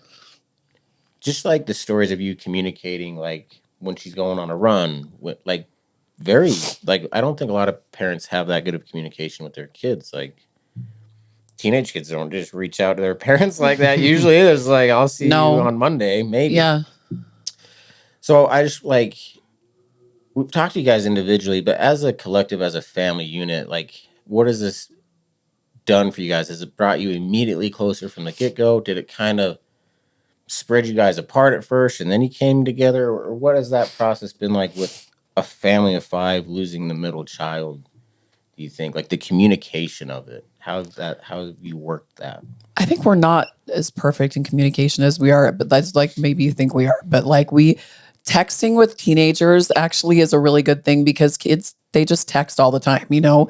So like I feel like even if you're texting them, I think that's a really good thing because I feel like that at least helps them talk, even if it's not always with you right in front of your face. Because I remember when everything happened at first, I was like, we got to get these kids in therapy. Like I want them to be able to talk about things. I want them to like talk to somebody if, you know, because I don't want to force things like, and I felt like I was trying to force a lot and stuff, but I was like, this is going to be like a lifelong process. I know we can't fix everything. We will probably never will. But I just realized I was like, I kind of backed off a little bit when it came to that part. Cause I was like, I also don't want to force them to talk to other people either. Cause I remember having Liam sitting in with a therapist. He was seeing a therapist that actually Sienna had seen a little while. And she's a cute young girl and so awesome and everything. And Ella really connected with her and stuff. But Liam would sit in there and be like, yeah. Mm-hmm. Yeah. How old are the twins? They're 15. Oh, Liam is just like, tough age for. Yeah. And so I just realized I'm like, I'm going to back off a little bit. But I've been watching them. Like we have group chats. We have one of just the ones that live at home. It's called the homies chat, you know, like, which sometimes Mika's like, well, cool, thanks. I guess I was set in the homies chat and I'm not in that one, you know, but like we have that one and then it's called the family or the fam or something. And that's everybody. But we really try to communicate, even if it's like funny things, general things, like things like that. But I've noticed that like, even if my kids don't, I have more that talk in person. My girls are really good communicating. But Liam, I've noticed that he will communicate when he needs to in certain ways, but a lot of times it's over text message. But I'm like, I'll take whatever I can get at this point, you know? And because sometimes I think I force too much and I don't think that that's always productive either. But I've noticed that he'll do little things where I'm like, okay, he's got things on his mind. And like, I just want to make sure I'm acknowledging and I'm letting him know that I see it and stuff. But he sent me a text the other day and he had created, because when everything happened, Sienna she went to Provo High and she was a senior at Provo High, but my twins were at Lake Ridge and we live in the Mountain View district. So we were like, we're not sure where they're going to go to school, but Liam was playing football for Mountain View for 9th grade. Ella was kind of doing a little online and a little at Lake Ridge. But when she passed away, he immediately went over and tried out for the basketball team, like just out of nowhere. And we're like, okay. At Provo High. At Provo High. And so my friend Jake called me and he coaches the team and he's like, Alin, he made the team and he hasn't played basketball for a long time, like since he was little. So we were kind of shocked at that too, because he went from soccer to football. And he was like, Alin, Liam made the team, but like he doesn't go to the school. Like he needs to be enrolled at the school, you know? So I was like, okay, well, I guess he wants to go to Provo High, you know, like what do we do? And it was in the middle of the year, you know? So Cami Alvarez, the principal at Provo High, somehow, I don't even know, made it happen in literally 24 hours. She got him transferred to Provo High. He started at Provo High. He played basketball. He's not amazing at basketball. He did fine, whatever. Didn't play a ton, but I was like, I don't care. He took the number 11, which is her number. And he just, I don't know. He just loved it there. Like all her friends, he became their little brother. They just took him under their wing and everybody treated him so amazing. And it was amazing. That whole thing was like the weirdest thing I've ever seen. Ella wanted to stay doing online or whatever. And, but Liam went, he just transferred. And like the other day, he made the football team too. And so he's playing football this year for Provo High. And he is younger, so I don't think he got first dibs on the numbers. And somehow he was able to talk the kid that got number 11 into giving him his number. And so he sent us all a group text and was like, I got her number, you know? Awesome. And he was so excited. And he'll make these little TikToks or lead his little Instagram posts that say like, just for her or only for her. And like, it makes me, they had a really close friendship. And I found that by looking at her Snapchat stories, like they were together a lot and his friends loved her so much. Same with Ella and stuff and Jaden. But the other day he sent me a picture and he's like, I designed this in my class, whatever. And it's like the number 11 and it's like 2 1s and his picture with his jersey's in one and her picture with her jersey is in the other one. And so you just see like, you just see like they're just he's kind of doing his own grieving in his own way, which for me, it's hard because the boys don't talk as much, you know? Yeah. So I just think that we are just trying in every way that we can, or even just the things that we do together, the things that we do to remember her, just to help them to realize like when you're ready to talk about stuff, like just do it, like do it any way you can, or express it any way you can, you know, because I think that that's a big thing is that like, I don't know. We've been raised in a family of Latinos that don't communicate that well. Like we don't talk about our issues, especially mental ones and stuff like that. Like if you have depression, if you have anxiety, that really doesn't exist in our culture, at least where I grew, like with my family that I grew up with, it just wasn't spoken about a lot. And so it was really healthy for us to be more aware of that. And I think that happened amongst our family. So I feel like our kids have been a lot more open of like Ella will tell me, she's like, I'm feeling really anxious. I'm having a really hard day. Like, what can I do or whatever? And I know Sienna would do that a lot. And Jared was so good to help me a lot on that. Like I love that, but I think, you know, I've almost always been self-employed. So I've been able to, you know, take the kids. I mean, memories like that were just amazing. Dropping kids off at school and picking them up and going to all their things. And, but we do family hikes. We do things like that. We did quite a few things that I think brought us together, but it was super nice to like be there, like for her, like when, you know, she needed tampons or needed whatever, you know what I mean? Like anything that she needed, like they've really been pretty good about texting us or talking to us. And we've gotten better. I'll have to say your first kid, I swear, is always your like your tester kid, you know? Yeah. So I'm sure Mika was like, well, I can beg to differ just a little bit because I'm sure we were a lot crazier back then. I felt like we had to do everything by the book, you know, like force your kids to get up and do things that like now I'm like, why did I do this? Like it wasn't even very productive for our family. Kid, you're like where we have to do this like every morning, you know? And now we're like, we don't give a crap, you know? But like, so I feel bad because Mika probably had to get the worst of us, but I feel like you just learn and stuff. But I think that it's gotten better. And even with her, like, I feel like they feel a lot more open to tell us when they're struggling. And I was not raised that way. We did not talk about if we were struggling. I think few people are. And it's so hard to talk. I mean, the only time I talk about it is literally podcasting. Yeah. And that's why I created it is like, because it's so hard to talk about. And because one of the reasons is like, okay, when do we talk about it? When you have to schedule a time for it? Do you want me to ruin your work day? Right. Well, that's another thing too. Sometimes I feel bad. When do we talk about when people are like, how many kids do you have? And I'm like, okay, I don't want to bring down the party, but I want to be honest and tell you, you know? And so there'll be times I'm an esthetician. And so I've talked to people, like I've actually been at Sundance, this sweet lady, like I was talking to her she asked me about my tattoo and I was telling her about it and why I cold plunge all the time.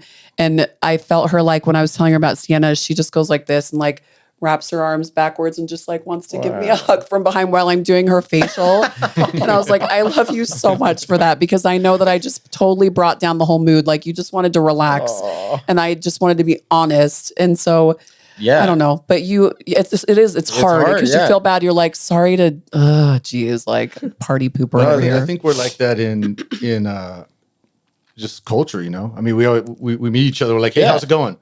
I think everybody, it's like the most like weird question because I think everybody's like, oh, great, man. I mean, if we were all honest, you know, we never get anything done. Exactly. Right? Like, we've built a culture where it just doesn't really have time for grief. Like, how you doing? Like, not good. And they're like, oh, well, like, I actually really didn't ask. I didn't really want to know. Sorry. Like, you know, it's very hard to find times to like, I feel the exact same way. It's tough. Like, when do you, even with family, it's like, when do you bring it up? Do we schedule a time for it? Right. Because it often doesn't come up like super so conveniently. So start a podcast, and I'm like, okay, now turn the camera on, and now everyone's phones away and like, hey, we're gonna talk about it. Yeah. No one's going anywhere. I actually think that's amazing. I'm telling you, even hearing you talk with all the people that you've talked to has been like therapy. It's been my therapy, I'm telling you, because so many things I can relate to and so many things I'm like, oh, that makes so much sense that they would feel that way. Or that makes so much sense that I don't know. It's been really, I really do hope you know how much that has helped many people, but like me, especially, like I have found just, I don't know, like I turned off everything. Like I turned off all music, everything, like everything would make me bawl. And I literally listened to like, even hearing your voice. And I'm like, you sound like you're my brother. Cause I feel like I've heard your voice so much. Cause I listened to every single one. Cause I was like, I need this. Yeah. I need this even to like find a way to make it through today, because I feel like this helps a lot, just listening to the ability to be real with how you feel too. Cause sometimes I don't want to show people how I'm feeling. I want to just be okay. Yeah. You know, when Jared's like, because what state? Where were you? Washington. Seattle. Sorry, you're in Washington, and you're just like, yeah, worst phone call. I felt so guilty. I'm just, thank you. Like, yeah, that's how it feels, and like, that's the stuff I get out of this more than, I don't know, like a cool quote or anything. It's just like, wow, I'm not crazy. Right. These are normal feelings, and he's a dad, and losing a daughter and being a girl dad and all the things. Yeah, I'm with you. Like, that's what I love about it, too, is just because you feel so alone and isolated, and you don't 100%. You feel like no one's gone through the same thing. No one understands. And you feel like no one really wants to hear about it. Yeah. They love you, and they'll do, but like, we don't really want to. Right. We want to talk about the football game. Right. And the gas prices. It always starts like an uncomfortable conversation, too, because you say, like, they're like, how are you? And you're like, I'm really not okay. And they're like, you say that? Right. Hell yeah. Oh, wait, who says that? Who says that? Like anybody. Like, yeah, I love that. Well, and also like, it's hard for me to be like, I'm great, because I'm like never great. I'm like, I feel okay, but it's so hard for me. Like, I'm so good. How are you? I'm like, I'm vertical. Like I usually will say, I'm like, I got up this morning. Expect that response. So you're like, yeah. They don't know what to say. So sometimes it's hard. Yeah. But it's funny because the ones who kind of understand, they're like, how are you? They're like, oh my, I did not mean to ask you that. That's like a really stupid question. And then they just give me a hug and I'm like, I get it. It's fine. Thank you. Like, I love you for that. And it's hard too, because when I try to tell people too, I don't do it for the acknowledgement of it or anything, but sometimes it's a segue into a conversation I'm having about something. And they'll be like, oh, I'm so sorry. I'm so sorry. Like, and I'm like, it's okay. Like, thank you, but I feel bad because I'm like, I'm not telling you for you to feel sorry. I know I appreciate it so much, but so it's just like so awkward sometimes to have those conversations. The worst is like when people, I know you see people in there, they see you from far and like, I normally like, I don't know, I'm pretty good at avoiding certain situations, but it's funny when people see you and they're like, they walk up and they're like, I couldn't make it to the funeral. I couldn't do it. And I'm like, don't ever apologize to me for anything like that ever. I just can't. Like, I just feel so. I'm like you were at the funeral. Like, where's I know. John? Like, good to see you. Like, obviously you weren't there because you didn't hear this. But I'm like, don't ever, please don't ever apologize to me about anything, probably ever again. Because I'm like, I never just, I don't know. Like you said, like things just don't matter the way they did anymore. And we're a family of that way too. Like we get a lot of guilt trips where you're like, oh, haven't heard from you in a long time, blah, blah, blah, blah. Like, nice to hear from you. I had barely recognized your voice, and stuff like that. But I can't, it's just made me realize I'm like, I'm so grateful for those moments that I have with those people. I don't want to ever take advantage of them, but don't ever apologize to me for. We can let a lot of little things ruin relationships very easily, over stupid things that don't matter. And I think it's really clarified a lot of those things that there's just a lot of shit that happens. It doesn't matter. You let it go. And Sienna was a huge thing for that too. I remember she was a religious gym goer at 5 a.m. I've gotten way better, but like there'd be some mornings I'd be like, Sienna, I'm so sorry. I missed it. She's like, Mom, it's all right. We have tomorrow. We're good. You're good. I love you. Blah, blah. Never, ever got mad at me. I regret every single time I didn't make it to the gym now with her, but like every single time she was still made you feel great. Yeah. She's like, don't worry about it. It's fine. You needed the sleep. Like, it's fine. It's all good. Like she was the best, most forgiving kid you would ever meet. Like brings a lot of guilt. She would send me her Shein carts and she's like, did you by any chance order that stuff from Shein? It's like a little online. And I'd be like, oh my gosh, I forgot. Mom, it's fine. It's fine. Don't worry about it. We can do whatever, like just the most forgiving kid. It's made it very easy to like take on that same mentality. Cause I'm like, she's just a good kid. Like we need to those are those things that we take from her, everything we could take from her. But like, those are those things that just, I remember so much about her is that she was so forgiving of everybody. So we're coming up on a year, or sorry, just past a year. Do you guys care if I pee really fast? No, like, go for I it. drank a coffee and a tea and I'm like starting to shake. Part of your 90%, I mean, it's only been a year. Your 90% is unfolding on you guys. But can we talk about this event you did? Was it on the anniversary? Was it just around the anniversary? It was around the anniversary. I'll just tell the beginnings of it. You guys finish because Jaden was a huge part of this. Jaden is a queen. She organized this whole thing, like has taken over this whole thing, and it has been amazing. But what happened last year is that, I mean, we have had the most amazing community from her high school to my Rose Clinic to Ella's cheer team to everywhere I worked, even my Sundance crew. Like everyone has pulled together. Orem Police Department, just people have been. I've never been in a community, and people come from out of town that have met our family, that have met people. They're like, your community, your family, your ward, everything. And we're not even really active in church, but like our ward, it was incredible. Like our Relief Society president, her husband, our bishop, everybody has been the most amazing people on the planet, our neighbors, like everything. But we, when everything happened, we just had people, I mean, I don't even know how people found out. Like, I still don't even know. I mean, I'm starting to figure it out, but I still don't even realize, I never even realized how they found out Tyler Hutchings was our brother-in-law, because Tyler Hutchings is our brother-in-law. He was Orem PD and now he's a detective, but so they knew him and they contacted him first. He wasn't even there at the accident. So like, I'm still like struggling to understand where that connection was made, because our last name is Shoenrock, but he's married to Jared's sister, Tasia. And, but anyways, everything that's happened has been incredible, the way that the love that we've received from people. But the morning of we had a vigil. What was it, like 2 nights before or something? Yeah.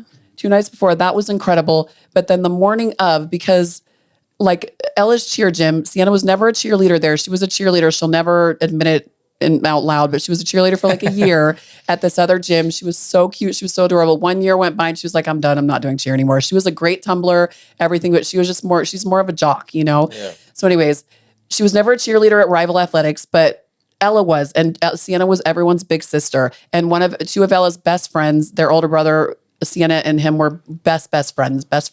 And so anyways, when everything happened, the cheer gym was like, what can we do? You know, I mean, this cheer gym is the most incredible place. Our family, we love them so much. But they decided, because Ella had been training for 5Ks with Sienna, that they were like, we're going to do a 5K. Like, let's pull together a 5K. Yeah. We don't even know how. They had 24 hours literally. And they were like, and they named it like Running with Ella for Sienna 5K, you know, and like Sienna Strong and everything like that. And so they literally pulled together a 5K. My friend was telling me, the one that told me about the podcast, she's like, I don't even know how we did it. I don't even know how it happened. Obviously, angels had a lot to do with it and stuff like that, and good people. But what we ended up doing was they did a 5K in the park, Lakeside Park, where Sienna was running from Vineyard Elementary School across the street from Lakeside Park. She was a mile away from home. And she was running across that street, an elementary school on one side, a Lakeside Park, where kids are everywhere, you know? And they decided, they're like, what can we do where we can make it so we're not going to have issues with traffic? We don't have to be worried about that. And they're like, we're just going to run around Lakeside. We'll run around Lakeside 3 times. It was a little bit more than a 5K, but it was fine because they didn't really time it out. That wasn't the point, you know? They just wanted to pull everybody together. And they did it the morning of the funeral. So it was literally the most perfect way to spend what was going to be one of the hardest days of our lives, you know? Yeah. And so we brought everybody together. Celeste Casey, that is one of the moms at Rival Athletics, she made these shirts literally overnight, hundreds of shirts for people. That was the first year of the Sienna 5K. And she tells me how like amazing of an experience. She goes, I just kept printing that pretty face off, and like we just would pull it off the printer and like give her a hug and then just like fold them up and put them, you know, like they just loved every moment of it. And so this year we helped her with the shirt making process because she wants to do it for us every year. She's so awesome. But it was such a special experience. And I was so, I don't know, everything about it was amazing. But anyways, they pulled together this 5K. Nobody had to worry about traffic. Nobody had to worry about cars, like nothing. But it was the coolest thing for us because I just remember we all kind of ran separate, like walked, whatever. But I remember running around. I saw like her preschool teacher from like when she was in preschool. I don't even remember. I think it was like in our old neighborhood in Provo or something, but like just random people we hadn't seen not random people, family, friends, whatever, that we hadn't seen for years. Everybody showed up to this 5K, and it was the most incredible thing. And we ran around. They had put easels with pictures of Siena all over, flowers, quotes, everything. It was the coolest thing ever. And so we just decided, we're like, that there was nothing that could have blessed our family more to have to deal with that day, because all we did, we were like, oh my gosh, we have to go home and get ready. Like, we have to be at the funeral. Like, we couldn't even think about the day that we were having, because we were so just overwhelmed with like the love and support and everything that we got from this 5K. I mean, these moms at Rival, they are queens. Like, if you want crap done, like, cheer moms do it. Like, they will get crap done. And they were amazing. Alexa and Anthony are the ones that own the gym, them with their families, they're even Alexa's parents, like her sister Braylee, like everybody that owns that gym just came together and they pulled this thing together for us. And it was incredible. And one of the coolest things is that after this all happened, Vineyard City allowed us to put a bench in that park. So now Siena has a bench that we had laser cut, and it's beautiful. I'll show you a picture of it. It's so beautiful. But so we put a bench there. So we run, like this year, we run by the bench too, like 3 times. So it's just the coolest thing ever. So we decided, we were like, let's just put on a 5K. Like this, it was just the funnest thing. It wasn't anything crazy, but we were like, let's do this every year. Like, let's do this and we'll devote it to Siena. It'll be the Sienna Strong 5K. I love that so like, much. it's so awesome. And It's so amazing you're able to pull that together so quick. I don't even know how they did. Painful time. Yeah, but those people, I don't even know how they did it. Because even this year, JD kind of spearheaded the whole thing, but it was a lot of work. Like, it was a lot of work. It was amazing. It was a lot of work, and a lot of the stuff I did, I tried to work with companies, kind of. We did kind of like some raffles and had some stuff donated to do little swag bags for everyone. Even last minute, people were like, yes, we'd love to help. Like, we would love to do anything for you. Bucked up, like, oh my gosh, amazing. Yeah.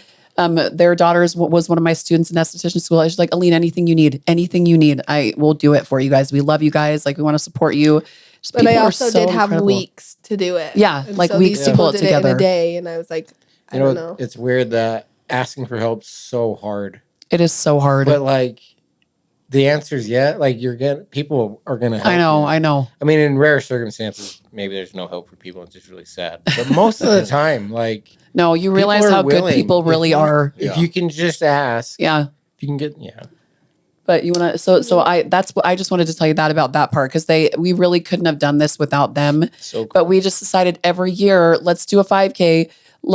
And Celeste told her, she's like, this is my thing. I want to do this for you. She's like, so just count on me every year. We'll do the shirts. We'll do them together if you guys want to. But so whatever, we just decided to charge like a $15 registration fee, and everything that doesn't pay for the shirts, we want to donate to an organization to help athletes that can't afford to pay for their fees. So this year we're donating it back to Rival, because they did this for us last year and they're so incredible.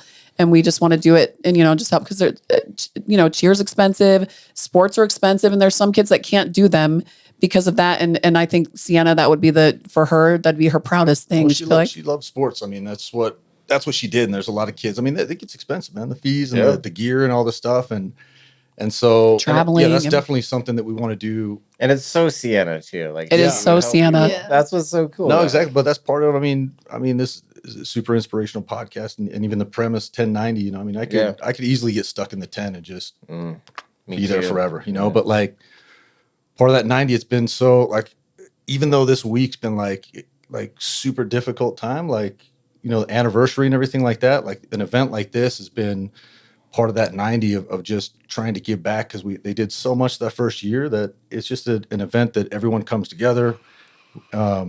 People can run for Siena, run for other people. I mean, people are always going through different things, and it's just an opportunity to bring people together, but also second part of that, give back to, next year we'll probably do it to a different organization, but be able to give money and help other athletes. Yeah, I liked how you guys had a place on the run that they could sign for who they're running for. Yep. And the banner we made for her, it said running in memory of, and we just put people that we were running it, that, everyone could sign the thing. And then also my daughter, Mika, she built this arch. She is like, she's amazing. She works at a place where they do a lot of graphic design and things like that. They build things for events. Like they've done one for Canva, for Sol de Janeiro, like all these different events. But she built this arch. Well, I'll show you a picture. It's incredible. Huge. That is where we started the run. And she did it in, she printed out in 3D letters. Like it says Sienna Strong 5K. We'll use it every year for it, but we built it. She stuck it up there.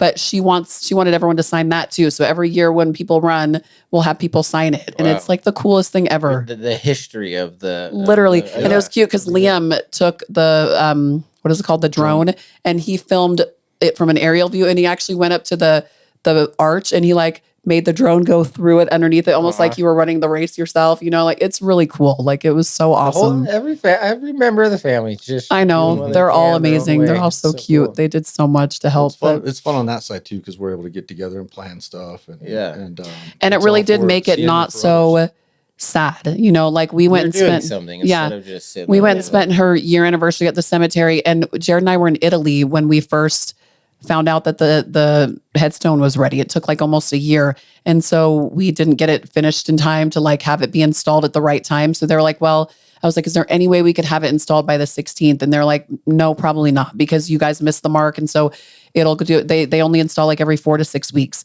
So we were just expecting it not to be there. We're like, if there's anything you guys can do, it'd be awesome. They're like, I already talked to the person. They said most likely slim to no chance it'll be there, And we're like, okay, well, that's fine. It was our fault, whatever. And so Ella goes the night before the 16th, and she calls us like frantic, and she's like, Mom, it's there. It's there. It was installed. And like somehow somebody just decided, they're like, we're going to make this happen for them. Or I don't even know how, why, whatever, amazing people. It was there. Like, so we spent the whole day there, all of our friends, family, people from school, my Rose clinic, like everybody, amazing. Like just everybody pulled together and like did it. And same with, just the 5K was, I don't know. I want JD to talk a little bit about it because she pulled this thing. She was literally the one that did it. And I think the biggest reason for me, I would feel because of her, like, I don't know, just what you went through. But I remember the one thing that stood out to me the most when you shared on a podcast, I don't even remember which one it was, when you said like, when you grieve, you need purpose. And like, that has stuck with me like since day one. I was like, I have to figure out a way to turn this into something I can live for, because like, I don't want to be alive right now. I'm just so frustrated and angry and upset and devastated and defeated and everything. And I was like, I have to turn this into something I can, something I can live for. And I think that for JD, this has been a huge thing. Like her purpose has been like honoring her sister. And I don't know, I could not be more proud. And I know Sienna would be so proud. She's already so proud of you, but like she just really like, she did such an amazing job and just taking over, like to the point where I was like, Jaden, how do you want this? Like, how do you want this set up? Because I want this to be, I know how I am when I do things. I'm like, you tell us what you want. And if you don't want something, you tell us too, because we will take it away. She was incredible throughout this whole thing. Like our whole everyone did amazing, but like, she really took over. Like I was even scared when it says like, like asking for help. I'm not very good at that at all. No one's good. And I was like, JD, do you want to email these people? And I was like, we can chat GPT, like something really nice to put together. Like, so it looks very, but she did such a great job. And she got all of these people to just be like, yes, we'll help. Of course. Absolutely. Yeah. The we and the me, because I did a podcast with this guy who's a cop. He got paralyzed from the waist down. And we were just talking about how you're in those moments if you just don't want to do it anymore. And I remember asking him, like, how do you get through those moments? And he's like, I think because he wrecked on his dirt bike and he laid there unconscious for 20 hours. I remember that guy, yeah. And he said, I think of the people that spent all night searching for me. I'm like, wow, like, it's the we that this guy... And the same, like you guys received all this help from your community, and I had that too. When I gave my first speaking event, it was a thank you. It was so I had people all over the world reach out to me, and like, how do I thank these people? And I'm gonna do a speaking thing, and I'll thank everyone and tell them how I'm doing, and the power of other people helping means a whole hell. And the way they pull together, like the way they pull together without a care about themselves, like they just like, we have got to be, we show up. Now they'll slowly leave you about the 6 month mark. They'll trickle out and it gets and that's depressing. okay. I know. That's fine. And we're like, I understand the first year is the year of first of everything, but really like, I don't know, like it's been so incredible that it's almost like, I don't know, it's a beautiful wave to ride on for as long as possible. And like, it's made me realize I'm going to keep reaching out to these people, even if they don't reach out back, like for what they did for me, her friends have been everything. They have been so amazing how much they've reached out. I would be terrified if I was like a 17-year-old kid. Like, I'm not going to reach out to this parent who I don't know how I'm going to get, you know, like if they want to react, if they want to even answer no, they have had no fear in like just being like, I just want you to know this about Sienna. Or I love Sienna for this reason. Like I send me a picture of a sunset, like anything. Like they have been so brave to just want to reach out with like how they feel or anything. And so I'm like, I want to reach out as much as my like grief brain will allow me to, like just be like, how was this? Well or how are you said, by doing? the Or way. yeah, like I'm here for you, or what do you need, or anything like that. And it's just been like that. And it's been, so I'm hoping that it will help turn me into the kind of person that will show up for others when they need, if they need, and stuff like that. Can I ask you guys each one more question, and then we'll do movies? Yeah. And we'll wrap it up. Okay. Last question, and then if there's anything else you just need to say, go for it. 1 year mark. We talked about that a lot. Can you just give me, like, what are some differences, or how is this grief different from when it happened to the year mark? How have you traveled with your grief in that first year? Or are you just, you don't even know what I'm asking you? You're just in the middle of this grief and it's still very on fire feeling. Jared, you want to start with you? Sure. All right. Yeah, I think the first 6-8 months were really a fog, you know? I mean, I barely remember the race last year. Like, people ask me She's questions talking about it. You're like, we did all that? Like, what? I don't even- No, people ask me about, you know, things around that time, and I'm just, I try to remember, and it's just a fog. I mean, I was probably in my head, you know, dealing with so many other things that I think maybe just going through the motions, you know, and I think even immediately after that, I think that's sometimes all we know, you know, just keep putting one foot in front of the other, you know, without taking too much thought of it, because so much is going on. But I think it's starting to get to the point with, I think, you know, helping to organize the race and things like that really helped kind of move the focus in like a little bit better, just different direction. You know, obviously we never want to forget Siena, but also I want to remember the good and focus like on the good and not remember all the sad and the hard things that come from it. It's kind of like the 1090 thing. Like, what happened to you? What are you going to do about it? As bad as it is, Sienna dying, my family dying, you lose your job, divorce, whatever it is, we all have that question. Like, Right. okay, like, I know it's unfair, and I know it's awful, and I know you don't deserve it, but it happened.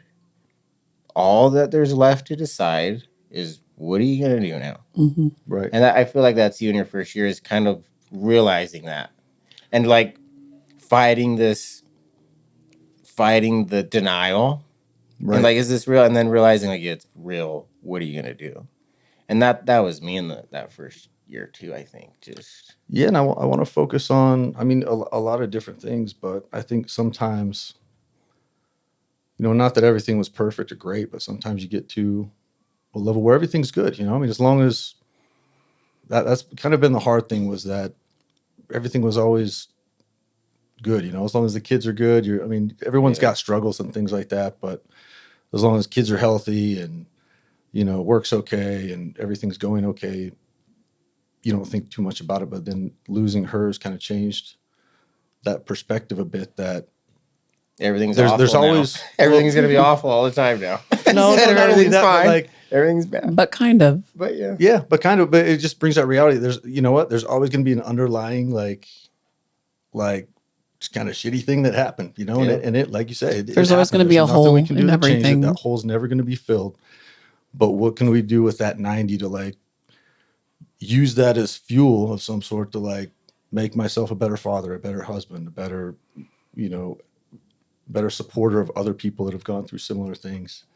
How can I use that to better my life rather than use it as an excuse to, you know, people to feel bad for me or feel bad for myself. You know, I mean, that's where it can get easy to get stuck. But it sounds weird telling Sienna's dad this because like you raised her, but like I think it's the type of person Sienna was. I think it helps you guys in your grief handle it so well because you know this is what Sienna would have done. She taught I me think that so many matters, lessons, too. like so many lessons that like, I don't know how the crap she did that at 17 years old. Cause I was Seriously. a freaking idiot at 17. And selfish and bratty. Yeah. Like But she I was can look none at of her those even things. to this day, like at, 46, 47. I don't know how old I am. But even to this day, like just the principles that she had instilled and the discipline she had to follow her values and things like that are things I look at and I'm like, dang, like, I've got to like level up and like at least be where she was at, Who's next over here? We'll go next. Sure. But a little, I'm sorry, and I felt like I talked about the 5K. I was like, I'm gonna let JD talk about the 5K for a second. I want you to tell like how you felt going, like planning that whole thing too. Like just, I don't know. I know. I think it was a good, almost distraction for me. Like it was something positive instead of being sad the whole time. Like, and I feel like that's kind of where I'm trying to get better at is like, I feel like at the beginning, I feel the same way, Dad. Like, I feel like I have like memory loss and like people will say things and like, do you remember this? And even from like the whole year before, I'm like, I was watching a football game with my brothers. I was watching Texas versus Georgia. And I'm like, are these guys in the same conference? And they're like, yeah, that's how bad it is. Like, I love football. I don't know what's going on anymore. Yeah. Anyway. I just feel like I have like memory loss from that time for some reason. But yeah, not good. Yeah. But I feel like I was also very like just down. Like didn't really like care for things anymore. Didn't really, I don't know, things just didn't mean very much. I feel like for a while I was like, there's no point in doing anything. It's kind of stupid. Like, I mean, I don't know. But But now I'm trying to get to a point because I know like that is also like where Sienna would have like her mindset is all the time is like, I don't know, like just do everything to like your fullest potential. It doesn't put all your effort in because you don't have anything to lose. Like, and so I feel like I've been trying to get better at that. Is like, it doesn't matter what I'm doing or how little or stupid something is. I try and put all my effort, all my energy into it because, I mean, why not?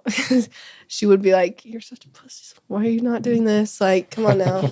But so I feel like now I've gotten to a point where I'm trying to just find positive in things and kind of force myself to feel because I didn't do that for a long time. How do you force yourself to feel it? The way I force myself to feel is talking. That's how I do too. And I feel like with like, like I said, I like filmed myself a lot and posted it on social media. And I feel like that was good for me. Even though I'm talking to a screen and no one's talking back, like just forcing myself to just like let my emotions out. No matter, like, doesn't matter what I'm feeling or thinking. I just would like say it. Yeah. And I feel like that was really good for me. And I didn't even need someone to like talk and like validate my feelings or anything like that. It's like, this is how I feel. Like, just is. But, and I feel like that's been really good and it's opened up like a big like community of people who like, I guess I kind of said this before, but like would like need someone who understands it a little bit better. But yeah, I feel like that's kind of where I'm at now and just trying to find the positive thing. And the race was a really good thing for me, I think, to put together because it was just fun and positive and I like to take over on things. So I'm like, yeah, let me do it. I got everything. She's so good. She's like from a young age, she's so good. But do you being on social media and talking about it, are you surprised at how many people have lost a sibling? Or isn't that so weird? It's just like so weird because you feel alone, and then you're like, "Oh, wait, we're all in this grief, misery. We're just not talking about it. What's going on?" Yeah. And it's hard because I feel like I don't know. It's uncomfortable to talk about, but I'm like, you need to talk about it. Like some like people will message me and be like, I've never really talked to anyone about this. I've never felt comfortable. And I feel like on my platform, I just tried to create a space where like people can comment and be or like even message me or I don't know, want to start talking about it because it's so uncomfortable and weird. And like I said before, people like don't expect you to like say you're not okay and have a conversation. So like a lot of people just don't know how to create that space for you to open up about your emotions. And so I feel like that's kind of what I tried to do on social media is like just create a space for other people because that was healing for me too. Yeah. But also try and do that for others at the same time. That's So that's kind of what that is what I'm doing. yeah, no, It, yeah, I think it it's helps totally me what you're so doing. much to talk, but then it also helps other people too. So Yeah. Yeah. yeah. You want to take us home? Yes. I was going to say too, I tell Keisha all the time, because when I met Keisha, not all the time, I've told her a couple times, but when I met Faith, I was like, you remind me so much of Jaden. It's Yeah, I'm they like, have a lot of you guys similarities. literally need to be friends, because you'll be best friends. Like, you will be friends and you have a, sucky club connection or whatever.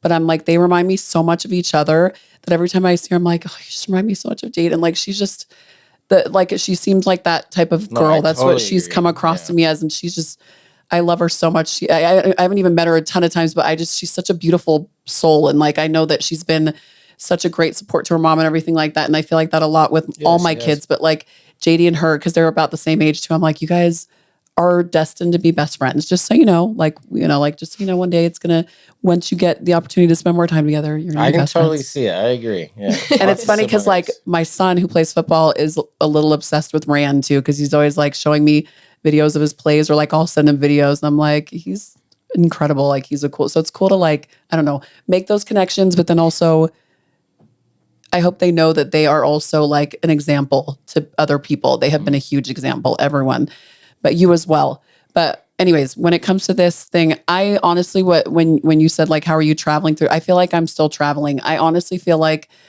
I do remember certain things, but obviously probably not exactly how, especially when I was talking about like how the police officers calmed me down and the other one was like, no, you were kind of freaking out still. Like, I'm like, well, I don't remember that part. I thought I was like pretty calm, but I know I don't probably remember everything exactly, but I think the biggest thing for me is that I'm trying to, once again, like find purpose in the things that I do. I'm realizing that and I know I'm still kind of a little OCD when it comes to certain things. Like you'll ask Jared and I'll be like, I'm kind of crazy a little bit, sort of, which I feel like is sort of comes with being a mom. Yeah, but if sort you of can comes see with, it and admit it, then you're kind of not. I know. Like as long as I own it a little bit, but like I think that I'm just trying to find the good experiences and everything. Like I'm trying to find moments that make life more worth it and things like that. And then just kind of toss aside the things that don't matter as much. I think that's the biggest thing. And just realize what's important and what's not and stuff. And just keep working on ourselves. Cause I know that like, it's not going to get easier. It's probably going to get harder before it gets easier, I'm sure. But I do think that like the biggest thing is like, grief is love and talking about them and other people talking about them doesn't make me sad. It makes me so happy that they still continue to keep her memory alive and everything like that. And I think that's the biggest thing is just finding purpose in everything that we do and realizing that like every day, we've talked about like that it's been a year, like since this happened, we've kind of almost counted the days up until the year. Like, I don't want to count that way anymore. I want to start counting forward. I want to start being like, one day, one of her friends, Izzy, said like, every day is one day closer, every day is one day closer to us seeing her again. And that's how I want to feel. Like I want to, well, I know death doesn't scare me anymore the way that it used to.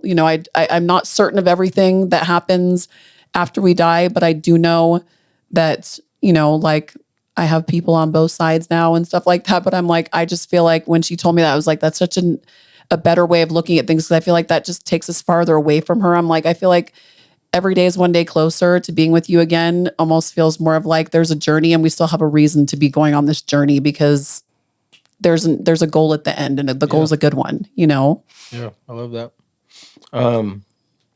Anything else you guys want to say before we go top 3 favorite? I'm sure maybe just a couple things. Sorry, go for it.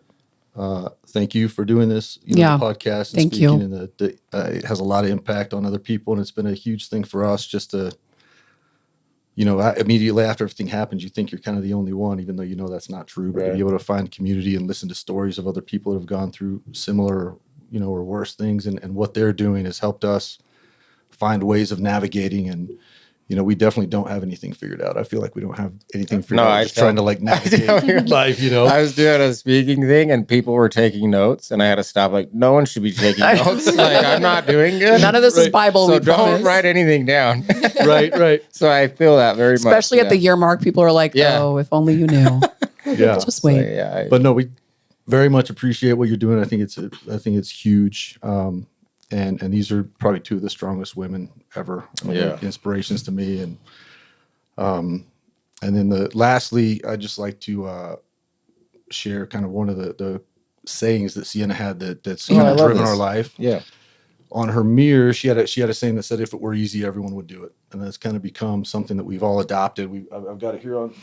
We all have it tattooed on us. Nothing's ever meant enough to me to like stick on my body. No, not even my name, life, which I was fine with, but it's fine. Not even Alin. Not even Alin. So a lot of us have gotten tattoos. We put that like on it's on Everything. our headstone. It's kind of on everything. But that's really, been something that's really driven me, because a lot of times it's easy, especially for my mind, to kind of take the easy road or say, oh, that's good enough. And that's something that just continually drives me, because that's something that she lived by. And so anytime I think, oh, that's good enough, or, just do it the easy way or whatever, that's something that pushes me to push it to 110% and like keep bettering myself. And so I think for anybody, I think that's a good motto to live by. Yeah. I don't know about the tattoo though. Like, I don't know. It's pretty crazy. And I have a video of him from like a year and a half ago. He's like, people always get these tattoos and then they get old and saggy. And then I'm like, yeah, no. No, I was actually right there. It's just the thing for me. Like I loved seeing your sleeve today, and I definitely would love to do that. I just need to find out. For me, it's got to be deeply meaningful. Like, for sure. Is that her handwriting? Yeah. Yeah, that's her handwriting. That's so cool. We scanned it right off of. That's so cool. Of what she wrote. I mean, she would always do that. I mean, even the Sunday she was cleaning the shop. Actually, my partner saved it, but she'd write stuff, and like she wrote little notes to people all the time. Yeah. And she had said hashtag slay every day or something. So slay all day or something. That's right. She's like, hey girl, slay all day. Love Sienna. Like, so we got heart Sienna and that's how she signed her name. So we put it together, but it's like on her headstone in her handwriting. It's on the bench in her handwriting. It's really cool actually. And a lot of her friends have gotten it. A lot of our family, like even my brothers got the quote. One of my nephews, like my niece, like everybody, like they've just all, that's so cool. Like kind of words to live by, because it is like life is not easy. Things are not easy, situations, stuff like that. And, well, the attitude that she had that I loved was that it's never, I think Jaden kind of alluded to it too, that like, it's never a bad thing to give 100%. I mean, if you go 100%, you don't make the team or you don't make the thing. I mean, what did you lose? No regrets. You didn't lose anything. No regrets, So take the hard road, and it's kind of really changed my mentality on again a lot of things. Like I actually kind of like doing things that suck a little bit, that are hard, because I feel like it makes me grow. And the inspiration of watching her do that, she would do stuff that just I would watch her and be like, why the crap are you doing? You just had 2 practices today. Why are you going out in the backyard and like doing this extra stuff? Yeah. But she did it, and it sucked. And it always makes me think, I'm sure in her mind she was like, Dad, if it were easy, everyone would do it. Like we always think that. We're like, I'm sure she never said that. She was like, I'm just doing it because I want to, No, but the cool thing was it was like a silent just thing she lived by. She didn't say it to everybody or whatever. She just lived it. Yeah. And so it's kind of, that's something that's just always there. Really quick too, I know, like when you were saying being so thankful, I'm so thankful for so many people, like my family, my sisters, my sister-in-law, like are the people that we've had in our lives that like have come and been just that loved us so much, whether they knew Sienna, whether they didn't. And it's so cool because like even people that don't know, they're like, I feel like I know her. Just like everything I've learned about her, getting to know you guys, being a part of things and stuff have been so amazing. But I just want to thank everyone. I mean, I can't say enough names because I wouldn't even be able to, but like we're so thankful for so many people that we have been so loved by, so carried by, like so just held, like protected, loved, everything. Like we have been so blessed, and like we really are grateful. Like it's in those situations, it's really hard to not feel like we just need to keep going. Just like that police officer said, like we do it for those people because we've been so loved and so supported. And I don't know, it makes it easy to push ourselves on those days where we really don't feel like it sometimes. So yes, thanks for sharing that. Yeah. And we're done. We like talk a lot. I'm sorry. No, it's a podcast. We love it. Who wants to start with movies? Go, Jared. Actually, can I say one Yes. thing and then we'll do the movies? And I hesitate to say it because this is Sienna's episode, but she sounds so much like Courtney. I should have to say it one more time. And so, Sienna, if you're up there, like, go find Courtney. You guys will get along. They probably will. Marching to the beat of the same drum. Like, you know what? I say the same thing about Ryder and her because just watching Ryder in videos, like Sienna was so much that way. Sienna was an athlete, but she was also like, she loved her music. Yeah. She loved her little like moments of like just expressing herself however, like with her slime when she was little, with like playing around, doing different fun, and then just almost like his little countenance, like his little person, like the way he would talk on videos and stuff. Like they remind me so much of each other too. Like it's incredible. But like those people, I don't know, those angels, they all have a lot in common, and they're probably all hanging out upstairs, just like waiting to hang out with us. So, and grateful of all the connections that we're making with each other. I just wanted to say that one, just because the way all the stories you share, and I'm like, man, this is important. I actually remember you talking about her on the podcast. I think it was her birthday,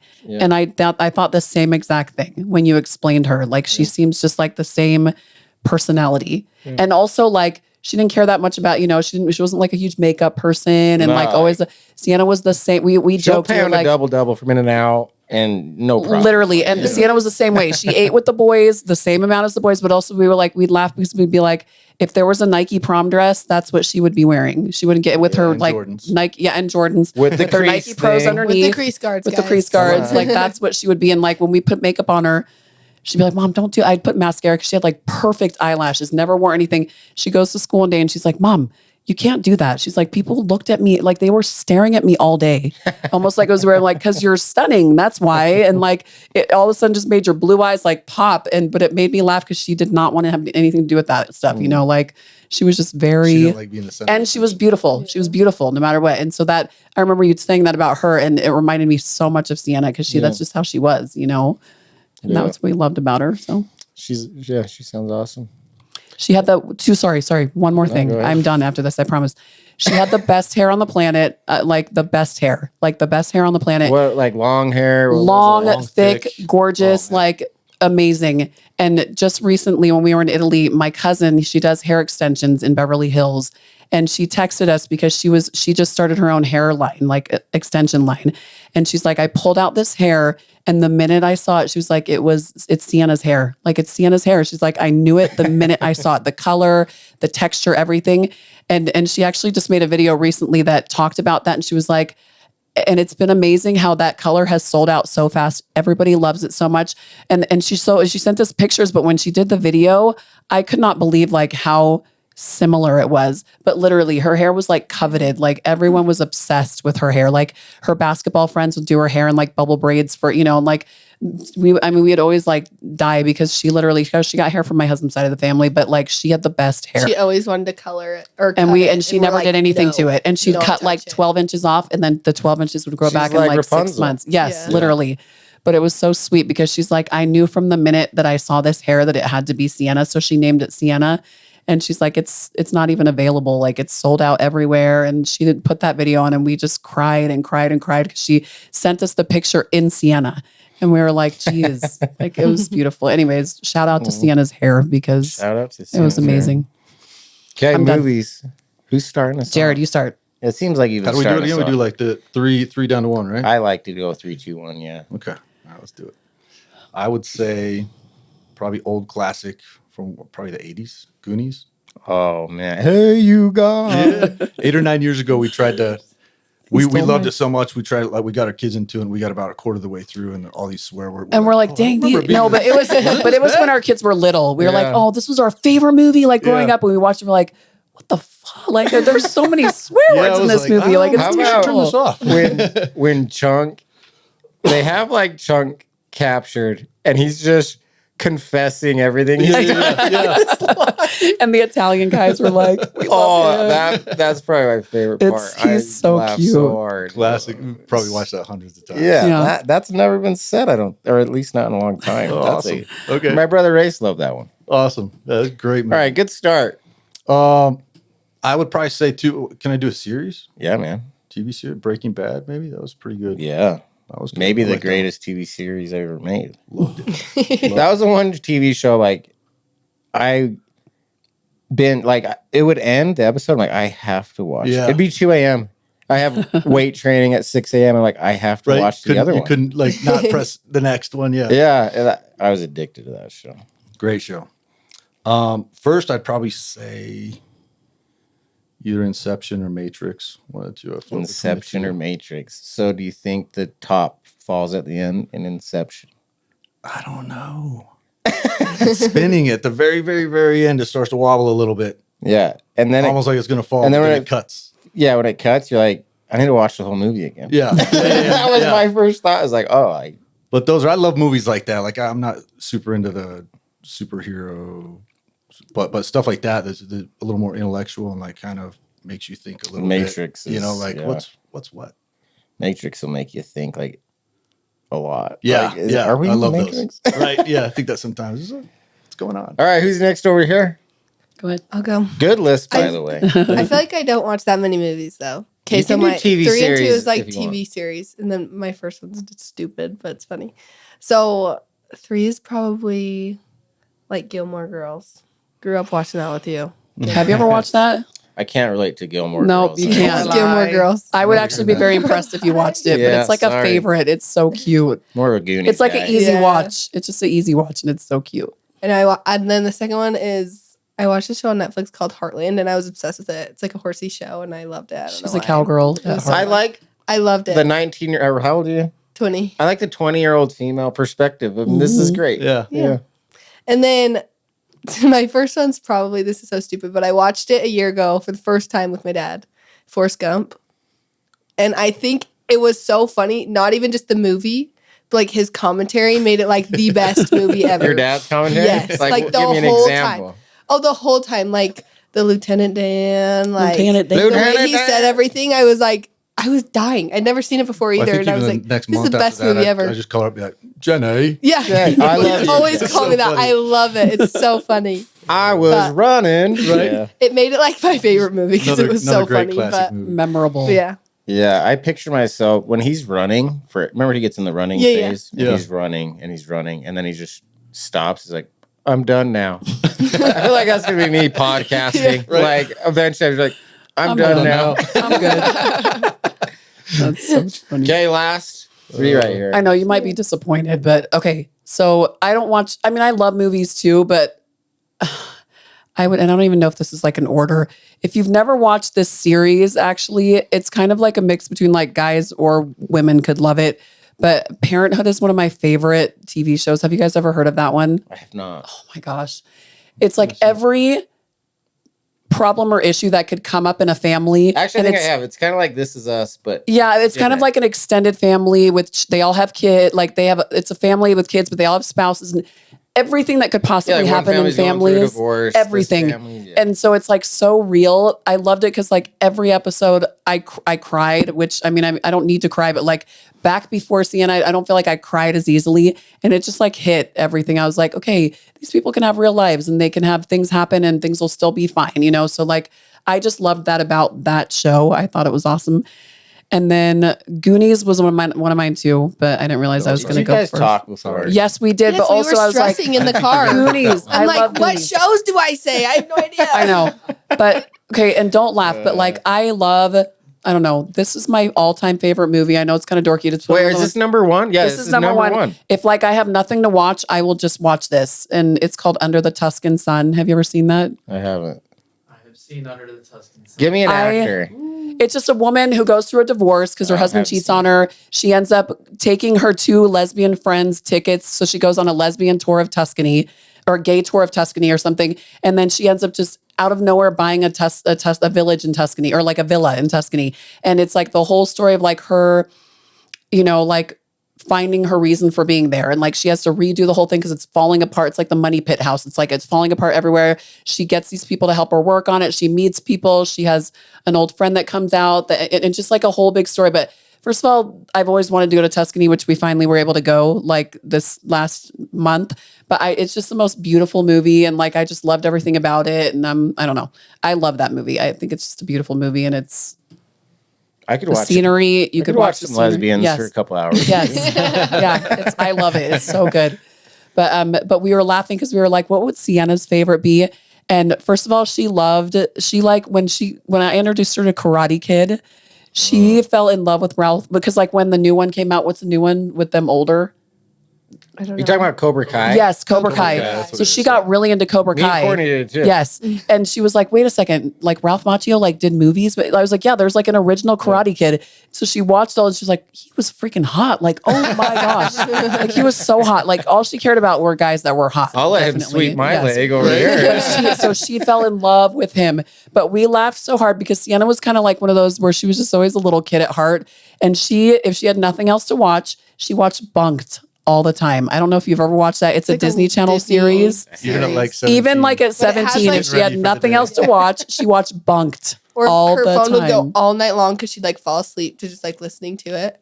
Bunked all night. It I has, think like, we're all 30 ADD seasons, and we but just she'd need watch it, like, something in the 500 background all the time. But she just had Bunked on, and we'd be like, "How many times have you watched this series?" And she's like, "I don't even know, like 85,000 million times." But she loved Bunked, and so it was But it was funny. Karate Kid, obsessed with. Hilarious. And then, like I said, it ends with us. Like that would have been her that favorite would've been movie her for favorite. That sure. would've been Yeah. number one, probably. So yeah.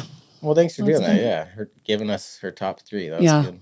You guys are awesome. Thanks for showing up and Thank talking. you you. for having Thank you. us. And I hope to make it to the run next year. So We'll be there Awesome. every We'd year. love to have So anytime you want to come. October 11th, I think.